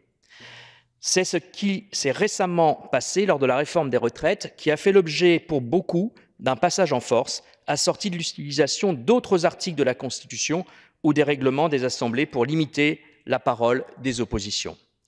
Si cet article devait être revu, il ne pourrait à mes yeux l'être que dans une réforme plus vaste de nos institutions, visant à rééquilibrer notre système au profit du Parlement. Le second point que j'aborderai concerne la police. Des polémiques sur l'usage légitime de la force ont eu lieu suite à des débordements lors de manifestations ou de refus d'obtempérer, entraînant la mort ou blessant grièvement des personnes. La doctrine du maintien de l'ordre doit être interrogée et je souscris aux constats et propositions des rapporteurs sur la nécessaire révision de celle-ci, et notamment sur l'interdiction de certaines armes comme les lanceurs de balles de défense. De même, les autorités doivent faire preuve de plus de transparence sur les statistiques concernant ces événements et garantir l'indépendance des organes de contrôle des forces de l'ordre. Ensuite, sur la question de l'indépendance de la justice, je voudrais rappeler que le président François Hollande avait proposé une réforme pour garantir l'indépendance du parquet, réforme qui n'a pu aboutir faute de majorité des 2/3 au Congrès. Le gouvernement a décidé un renforcement bienvenu des moyens humains et financiers du ministère de la Justice, mais il conviendra d'améliorer son fonctionnement en développant des modes alternatifs au tout judiciaire qui remplit nos prisons alors que les conditions de vie sont trop souvent indignes. Un détenu sort plus mal de prison qu'il n'y est rentré, et la France a d'ailleurs été condamnée à plusieurs reprises pour cela. Nous devons, pour faciliter la réinsertion, réfléchir aux peines alternatives. Enfin, sur la concentration des médias, je rejoins les avis exprimés par les rapporteurs. La situation devient de plus en plus problématique avec des grands groupes industriels qui rachètent des médias d'information et les transforment en médias d'opinion. Je vous remercie. Merci, monsieur. And now, Mr. Reinhold Lopatka. Herr Vorsitzender, meine sehr geehrten Damen und Herren, eingangs darf ich mich sehr herzlich bedanken für diesen umfassenden Bericht. Dieser Bericht zeigt, dass Frankreich ein funktionierendes Staatswesen hat, dass Frankreich ein Land der Menschenrechte ist und dass Frankreich natürlich eine funktionierende Demokratie ist.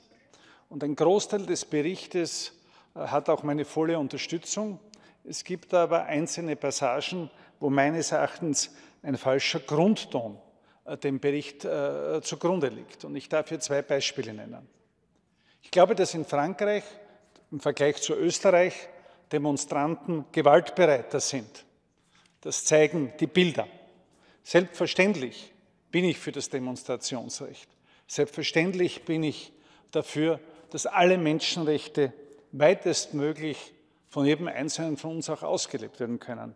Ich bin aber absolut dagegen, dass in irgendeiner Form Gewalt ein Teil der politischen Auseinandersetzung wird.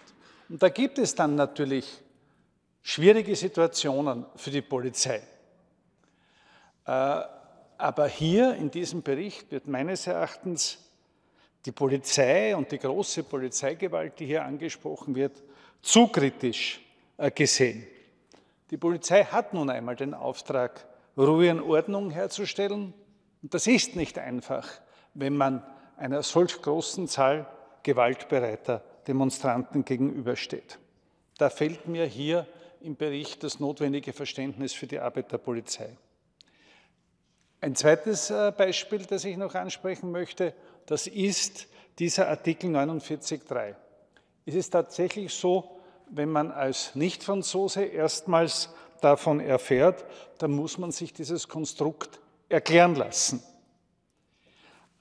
Die sehr eingeschränkte Anwendungsmöglichkeit, eben pro Sitzungsperiode nur für den Haushalt und ein weiteres Gesetzesvorhaben, zeigt ja schon, dass man hier sehr eingeschränkt die Rechte des Parlaments tatsächlich ausnahmsweise beschränken kann. Es ist aber zu sagen, dass das damit verbundene Misstrauensvotum jedoch indirekt immer die Möglichkeit gibt, auch im Parlament ein solches Gesetzesvorhaben zu verhindern, wenn eben dadurch die Regierung ein Ende findet. Das heißt, was ich damit sagen möchte, Frankreich ist in vielen demokratiepolitischen Fragen führend. Der vorliegende Bericht ist grundsätzlich positiv zu sehen, weil er sehr umfassend ist, aber er hat einzelne Punkte, die es mir nicht ermöglichen, ihm die Zustimmung zu geben. Thank you. And maintenant, Monsieur Bouy.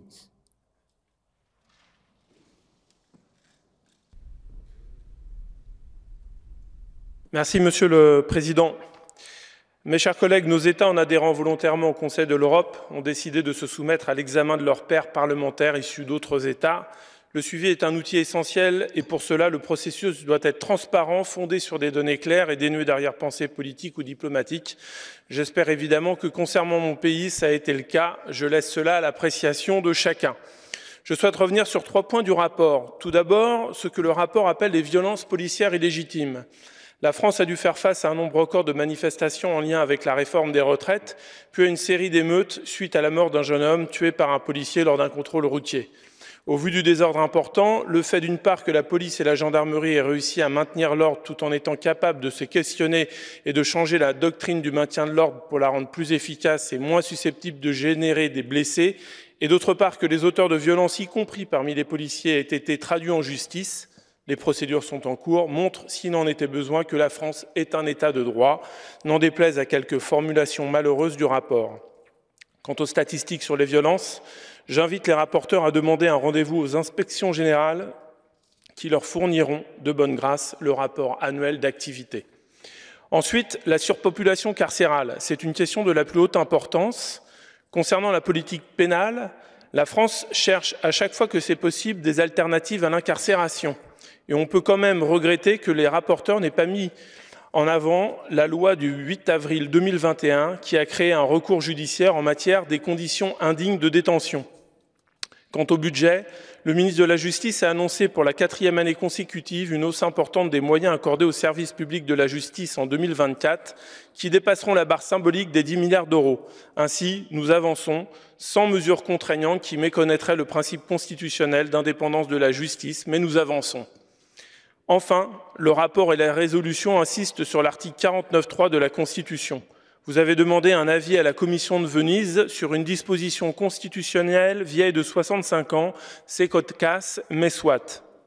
Laissez-moi vous en expliquer le principe, il n'est pas si compliqué. La France est une république parlementaire puisque le gouvernement émane de l'Assemblée nationale.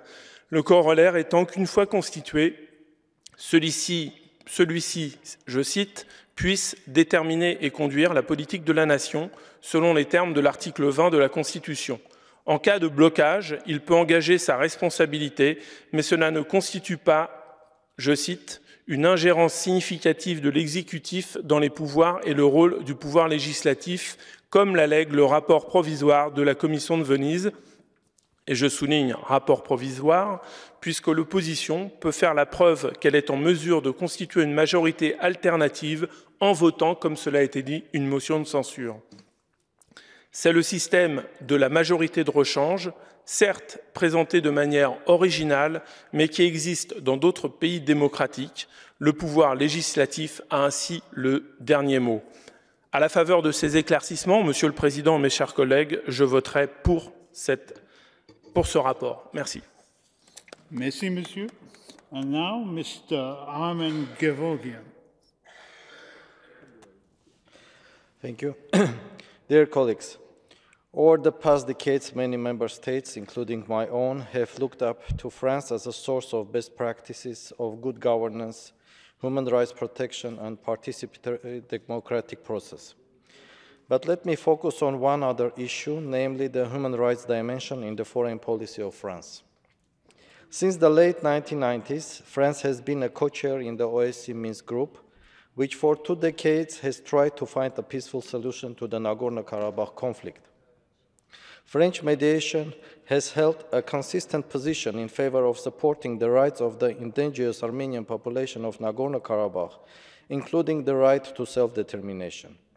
I want to put a special attention on the fact that the French position had remained unwavering despite the shifts in global politics of the past 2 decades that saw oil and gas trumping considerations of human rights and liberal values. Let me also emphasize that France, which recognized the Armenian genocide by law in 2001, bears a special responsibility in addressing the use of force by the Azerbaijani government in modern days as a clear expression of intent of a second genocide against the Armenian people. The Armenian people highly value this policy.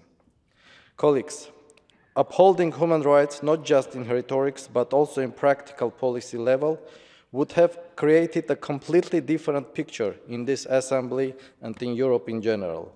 The real support of the ideals of human rights and dignity can only be manifested during crisis, such as now, when we see many states flipping to power politics. The Armenian perspectives on the French role in the regional security, in my view, can be summarized in 3 main points. First, despite all the known challenges in modern times, we expect France to contribute to the constructive dialogue among all international stakeholders in support of the understanding that the Nagorno-Karabakh issue cannot be considered resolved given the scale of grave violation of international law and order by Azerbaijan. Second, we encourage France to facilitate long-term and equitable peace in our region by due consideration of all historical and objective realities, without pushing Armenia to the brink of making either-or choices, as well as containing the renewed aggressive pursuits of the Turkic coalition, namely of Turkey and Azerbaijan.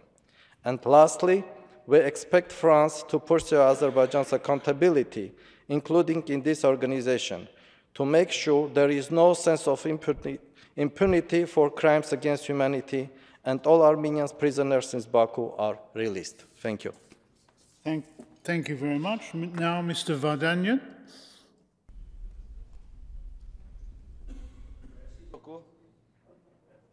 Merci beaucoup. Chers collègues, ladies and gentlemen, it's really very complicated to be one of the biggest democracy in Europe, because everybody look at you and everybody think that it is a pattern for the further actions. For sure, ladies and gentlemen, dear colleagues, democracy is not a static phenomenon. It's a developing one. It's developing every day.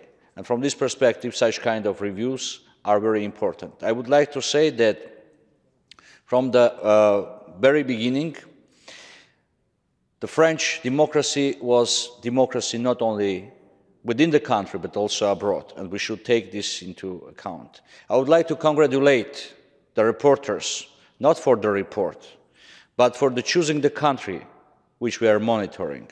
And you know, you have found these problems in France not because there have been no such a problem in another countries, members of the Council of Europe, but because the French democracy reached to the highest level of transparency and openness towards any kind of criticism. That's why you see the overcrowded prisons. That's why you listen to a lot of stories about police violence and so on. Believe me, if you will face an authoritarian state, you will see no protests, no persecution, no prison. You will see absolutely ideal picture. You see in France not something unique. You see in France something which exists everywhere, but the French democracy is reached to the level that it's not afraid to show, it's not afraid to speak, not afraid to discuss. And this is one of the values of the French democracy. For sure, nobody is perfect, and we understand perfectly well that it's very complicated in these crises after crises, in this huge democracy, to do everything in accordance with all of the procedures which are required. But simultaneously, I would like just to say that France was, is, and would be always a country which allows any person being 100% Francis and 100% of his identity or her identity. This is quite important. You know, my dear friends, I would like to say, despite of the criticism in this report, that I would like to wish all of the countries of the Council of Europe, including my own country, to reach to the level of the democracy which we have in the République française. Vive la France, vive la République.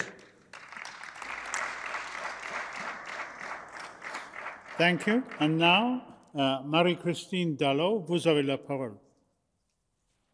Monsieur le Président, chers collègues, j'ai toujours considéré que les examens périodiques auxquels étaient soumis les États membres étaient une source d'amélioration et qu'en cela, ils étaient nécessaires et bienvenus. Par contre, ce rapport m'interroge sur le bien-fondé d'un tel exercice. Mesdames les rapporteurs, vous indiquez au paragraphe 12 de votre rapport que vous pensez avoir élaboré un rapport objectif. Permettez-moi de vous dire qu'il n'en est rien. Bien au contraire. Votre rapport est un rapport à charge, politiquement orienté, qui repose sur une méconnaissance totale du fonctionnement des institutions françaises. À vous lire, la démocratie et l'état de droit seraient en danger en France. Vous insistez sur un article de la Constitution, l'article 49.3, au sujet duquel vous avez demandé un avis à la Commission de Venise. Dans son avis intérimaire, c'est-à-dire non définitif, la Commission de Venise estime que cet article permet une ingérence significative de l'exécutif dans les pouvoirs et le rôle du pouvoir législatif, et ajoute que cela est apparemment unique dans l'expérience comparative européenne et est problématique. Je respecte infiniment le travail de la Commission de Venise, mais je dois avouer que cette affirmation me surprend énormément. L'article 49.3 existe depuis 1958. La Commission de Venise pense-t-elle vraiment qu'en France, l'équilibre des pouvoirs est problématique depuis 65 ans? Je suis députée depuis 16 ans, parfois dans la majorité, parfois dans l'opposition. Et si tel était le cas, je m'en serais aperçue depuis longtemps. Non, la France n'est pas une anomalie démocratique. L'article 49.3 de la Constitution n'est pas une entrave au fonctionnement démocratique des institutions françaises. C'est un outil original introduit dans la Constitution pour permettre un fonctionnement rationnel des institutions. Chaque pays est unique et peut choisir un cadre particulier tant que les principes démocratiques sont respectés. Cela vaut pour la France comme pour tout autre pays. Concernant le maintien de l'ordre, vous regrettez que les données statistiques officielles ne permettent pas de recenser clairement le nombre de personnes blessées ou tuées par les forces de l'ordre. Permettez-moi de vous signaler que l'Inspection générale de la police nationale publie un rapport annuel d'activité dans lequel figurent de nombreuses statistiques et que le dernier rapport disponible 2022 a notamment recensé le nombre de personnes blessées et décédées à l'occasion d'une mission de police. Nous ne pouvons accepter les critiques que lorsqu'elles sont justes et reposent sur des faits avérés, pas lorsqu'elles reposent sur des contre-vérités.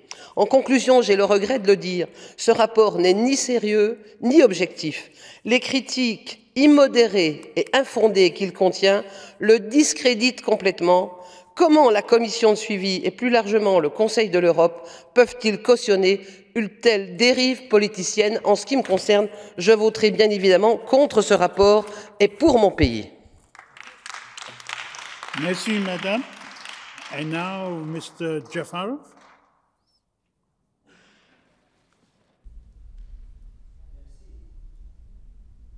Yes. Merci, Monsieur le Président. La France, comme membre fondateur du Conseil de l'Europe, a manqué à ses obligations en matière de droits humains, d'état de droit et de démocratie. Tout d'abord, selon ce rapport, l'usage des armes par les forces de l'ordre français a causé des blessures graves et des morts lors de manifestations de masse. La mort d'Anaël Merzouk, âgé de 17 ans, d'origine algéro-marocaine, tué par balle par un policier lors d'un contrôle routier, est l'horrible exemple du caractère systémique de la force excessive et du racisme. La France viole également de manière flagrante les droits humains dans les Outre-mer découlant de ce politique néocolonialiste. Elle continue d'exploiter l'Afrique en imprimant les billets de banque pour 14 pays africains, en leur imposant les frais de frappe et en faisant travailler des enfants pour extraire des matières premières, comme c'est le cas au Niger. Chers collègues, la France est également responsable de la crise migratoire actuelle. Les Africains abandonnent leur continent à cause de la France. La solution n'est pas de transférer les Africains vers l'Europe, mais de libérer l'Afrique de la France. La France doit respecter la souveraineté des Comores sur l'île de Mayotte, de même que les droits du peuple calédonien et des autres peuples des collectivités d'outre-mer. Près d'1,5 million d'Algériens ont été tués pendant la domination génocidaire française. Les crânes des combattants, la liberté algérienne sont toujours conservés au musée de Paris comme trophée de guerre. C'est cynique et immonde. Nous demandons au président français Emmanuel Macron de restituer à l'Algérie les restes de ses héros afin que leur pays honore leur mémoire. Le récent retrait des troupes françaises du Niger, du Mali et du Burkina Faso a démontré une fois de plus que cette politique à horizon de la France en Afrique était vouée à l'échec. La France tente d'imposer les mêmes pratiques néfastes dans les régions du Caucase du Sud, en emportant son soutien à l'Arménienne avec un nouvel accord d'armement. Chers collègues, cette approche ne sert pas la paix, mais vise à déclencher un nouveau conflit. Et si nouveau conflit survenait dans la région, la France en serait responsable. Merci. Thank you very much. Is Mr. Honkonen here? Here. No, but Mr. Honko, I recognize you. So, vielen Dank, Herr Präsident. Ich möchte zunächst den beiden Berichterstatterinnen gratulieren für diesen Bericht, auch für den detaillierten Bericht und vielleicht auch an einigen Punkten kritischen Bericht. Aber ich glaube, das ist auch die Aufgabe dieses periodischen Verfahrens, was wir eingeführt haben. Weil, und da bin ich ein großer Anhänger davon, weil wir vor als ich hier angefangen habe, vor 12, 13 Jahren, gab es diese Vorstellung, es gibt die Lehrer und die Schüler der Demokratie. Es gibt diejenigen, die aus den postsozialistischen Staaten kommen, die sozusagen die Demokratie erst lernen müssen, und wir aus den alten Demokratien, aus Frankreich, aus Deutschland, aus Großbritannien, wir lehren die Demokratie. Aber es ist etwas komplizierter, wie wir auch in den letzten Jahren festgestellt haben. Es ist eben so, dass wir auch in den scheinbar festgeschriebenen Demokratien auch Probleme haben. Und es ist sehr gut, dass das in diesem Verfahren des periodischen Reviews, dass das auch bearbeitet wird. Und in diesem Sinne verstehe ich auch diesen Bericht. Es gibt da kritische Punkte, was die Polizeigewalt angeht. Ich erinnere mich an auch den Bericht unserer Menschenrechtskommissarin, was die Situation der Gelbwestenproteste angeht. Der war ja auch kritisch. Ich vermag es im Detail nicht zu beurteilen. Aber ich habe hier großes Vertrauen auch in die Arbeit der Berichterstatterin und auch des Sekretariats des Monitoring-Komitees, dass es hier eine ausgewogene Beurteilung der Lage gibt. Ich persönlich komme aus Aachen, das ist Aix-la-Chapelle. Das ist eine Stadt, die ist halb geschichtlich auch teilweise französisch gewesen, teilweise deutsch. Und in meiner Jugend und in meiner Politisierung auch, waren die Werte der Französischen Revolution, Liberté, Égalité, Fraternité, die Philosophen der Französischen Revolution, sie waren für mich die Orientierung in meiner politischen Bewusstwerdung. Und ich bin ein großer Fan von Frankreich, aber ich finde es gut und ich beglückwünsche auch den Leiter der französischen Delegation, dass man auch kritische Sachen akzeptieren kann, weil es stärkt am Ende die Glaubwürdigkeit dieses Europarates, es stärkt die Glaubwürdigkeit dieser Versammlung, wenn wir sozusagen nicht nur auf andere zeigen, sondern auch kritische Berichte bei uns selbst zulassen.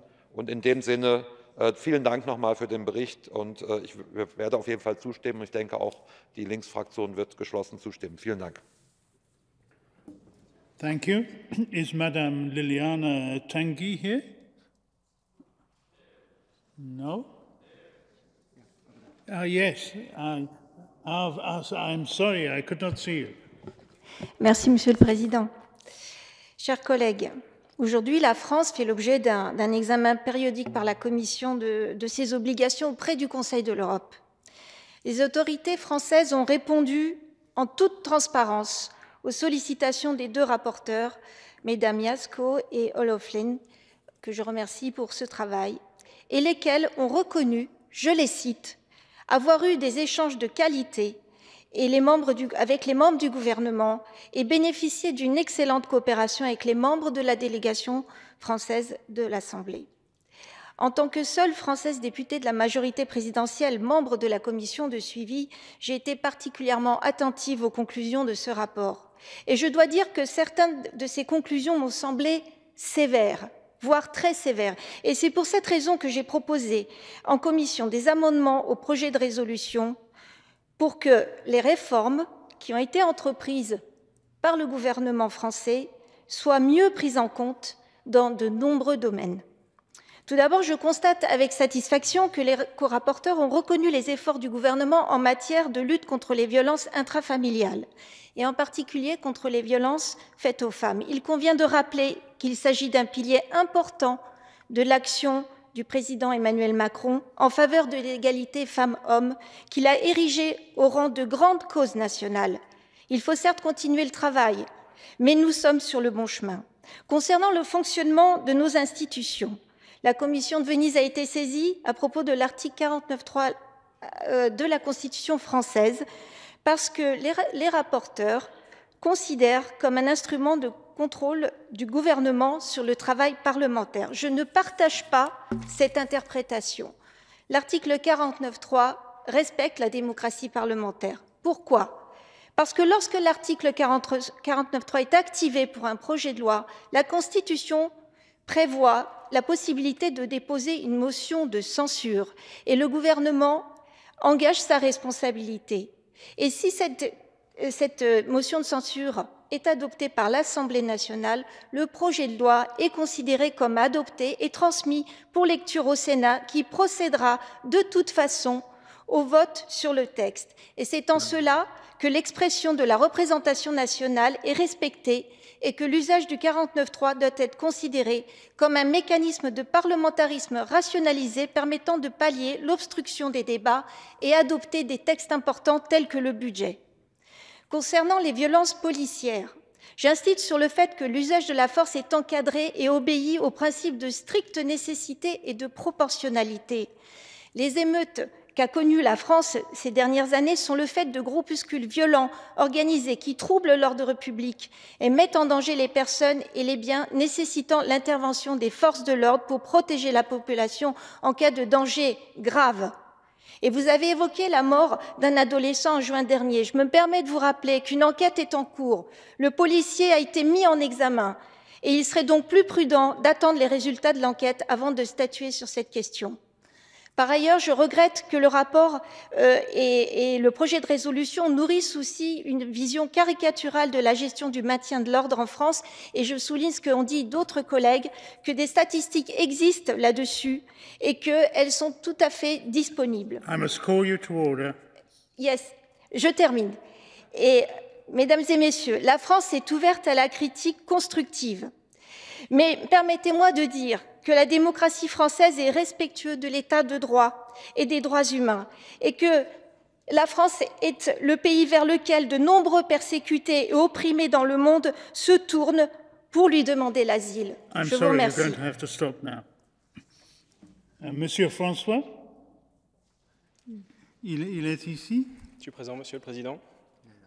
Monsieur le Président, Mesdames les rapporteurs, chers collègues, le Conseil de l'Europe repose sur des principes fondamentaux tels que la démocratie, les droits de l'homme et l'état de droit, et il est essentiel que tous les membres respectent évidemment ces valeurs.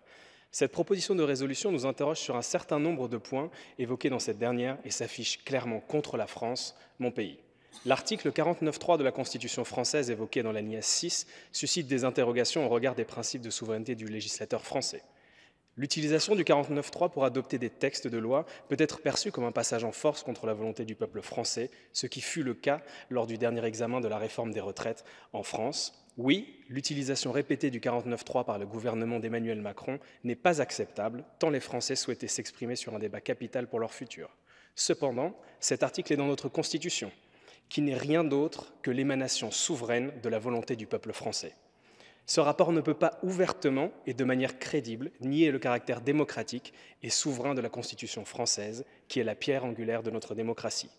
Oui, la France est l'une des démocraties les plus performantes du Conseil de l'Europe, et ce rapport voudrait en faire croire autrement. En ce qui concerne les préoccupations concernant le niveau de violence de la police en France, évoquées dans l'alinéa 9 et 13 de la résolution du Conseil de l'Europe, où vous vous inquiétez, je cite, des comportements abusifs qui affectent certaines communautés perçues comme étant de l'immigration ou appartenant à des groupes minoritaires. Permettez-moi de vous rappeler une chose, la police française est confrontée à des défis majeurs et elle fait l'objet d'attaques injustifiées et d'une extrême violence, comme nous l'avons constaté dernièrement lors des dernières émeutes qui ont embrasé la France. Il est essentiel de distinguer les manifestations pacifiques des éléments perturbateurs liés à l'extrême gauche, par exemple, qui cherchent à semer le chaos et attaquer nos forces de l'ordre. Non, la police française n'est pas violente. Non, la police française n'agit pas au faciès. Et oui, s'il y a un abus, il doit être sanctionné, mais c'est le travail de la justice française et non de cette Assemblée. Je n'ai d'ailleurs pas entendu le Conseil de l'Europe condamner le fait que certaines forces politiques en France, animées par le désir de déstabiliser notre société, continue et contribue à alimenter le climat de violence et de haine envers tout ce qui représente la France et son État. Ce sont d'ailleurs les mêmes qui ne condamnent pas les terroristes du Hamas en France, ils se sont exprimés juste avant. Et c'est pour toutes ces raisons et ce manque d'objectivité manifeste que je voterai contre cette proposition de résolution qui attaque la France. Je vous remercie. Thank you very much. I'm afraid we must call an end to the list of speakers at this point. And having interrupted the list of speakers, the speeches of members on the speakers list who have been present during the debate but have not been able to speak may be given to the table office for publication in the official report. I remind colleagues that typewritten texts must be submitted electronically no later than 4 hours after the list of speakers has been interrupted. And now I call on Fiona O'Loughlin and Ms. Yasko. You have 5 minutes between you. That's fine. Thank you very much, Chair. And can I thank all of those who contributed to debate. And just to emphasise that at all times that we, myself and Ms. Yasko, behaved in an absolutely professional way in terms of listening, engaging, and fact-checking in terms of the information that is in the report. I'll just respond to a few of the comments. This report has been almost 2 years in the making. So for Sir Lee to try to bring this in context with the atrocities that happened this week, I think is absolutely not appropriate. This is not a debate, or should not be a debate, about who is pro-France and who is against France. This is about a great country, but trying to make it better. So the issue of long-standing concern is the policing of street protests. And this, we have to say, it has raised the antenna of the Commissioner of Human Rights, the French Defender of Rights and several civil society organisations. A review of policing methods, I believe, is rightly called for in this report. In relation to racial profiling, we tried in vain to get statistics on the number and location of identity checks. It is a long-standing issue and a policy is needed as recommended by the ECRI report. Mr Thorenson, we highlighted positive aspects, but we also called out areas that needed improvements. I absolutely refute any suggestions that you have made in terms of undue influence in relation to the writing of this report. This is my and Ms Yasko's report. You undermine the process by what you said. You undermine the rapporteurs at your suggestion. And I will remind you that the Monitoring Committee unanimously agreed to this report, and I honestly think you should apologise for your remarks. Ms Dallos, I just want to say what you said I found very patronising. To be honest, you say that this report is politically biased. Absolutely not so. And your own ambassador here in Strasbourg clearly does not think so. You are entitled to your own opinions, but not your own facts. And this report is factually correct. Great attention went to providing footnotes on where all of the information and facts came from. You mentioned statistics, and I say to you that statistics should be more detailed so as to allow for a better transparency concerning people wounded during demonstrations. We didn't have any, and we certainly looked for them, and those statistics do not exist. Dear colleagues, I think we all seen that, yes, the monitoring process may not be very pleasant for some countries. But if we do accept the importance of the values and the tools that we have in this organization, we have to respect these tools. And yes, it may not be pleasant to hear that there are some problems, but the goal of the report is not to praise any of the country. The goal is actually to indicate now what is being positive and what are the problems that need to be improved. I'm sure that all of you noticed that France is an incredibly democratic country. And here we just saw the evidence of pluralism, of thoughts and the speech, and I think it's absolutely great. I'm also happy on a personal level that some of the conversations that we had when we were trying to find the information provoked certain processes that we would get more statistics available to the public.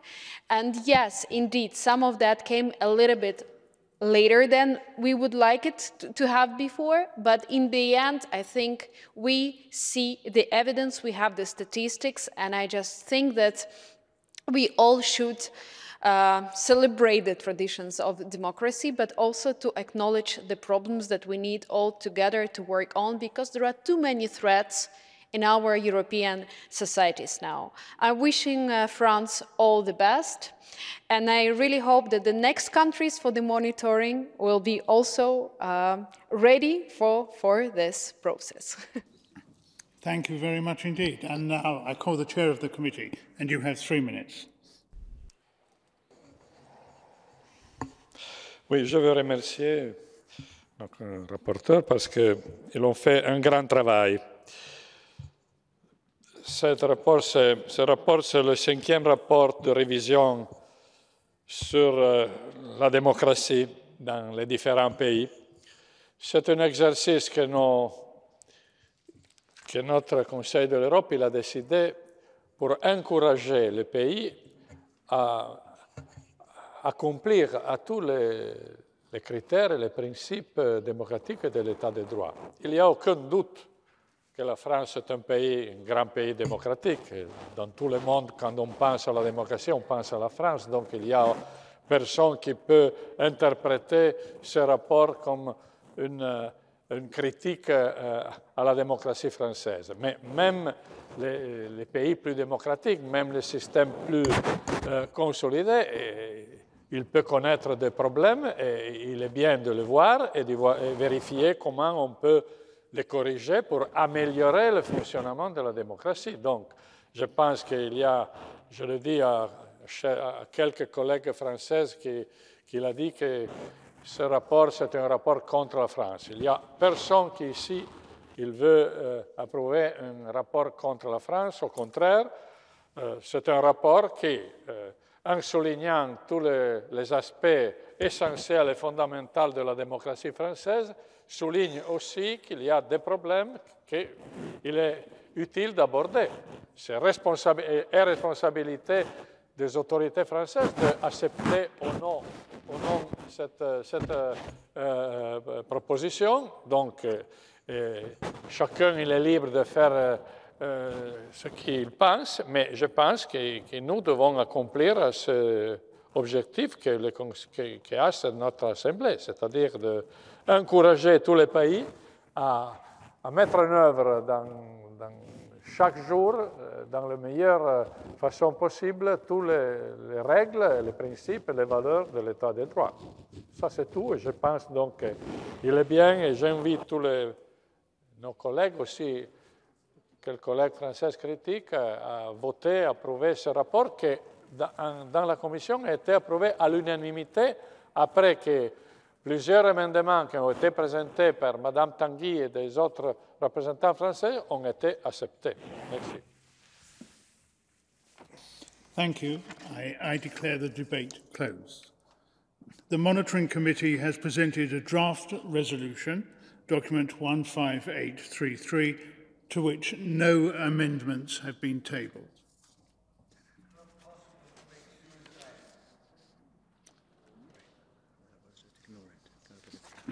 We will now proceed to vote on the draft resolution contained in document 15833. A simple majority is required. The vote is now open.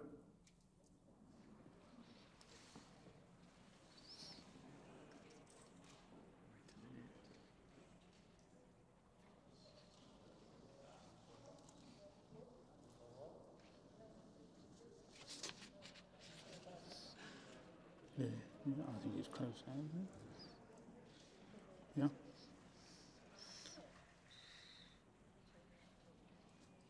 Still creeping up. Okay. I think you can close the vote now.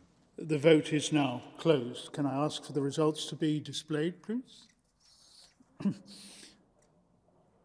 And the draft resolution is voted for, is approved. So that is adopted, and all we need to do now is to move on to the Assembly will meet tomorrow at its next public meeting tomorrow afternoon at 2:30 p.m. with the agenda which was approved yesterday. And I declare the sitting adjourned.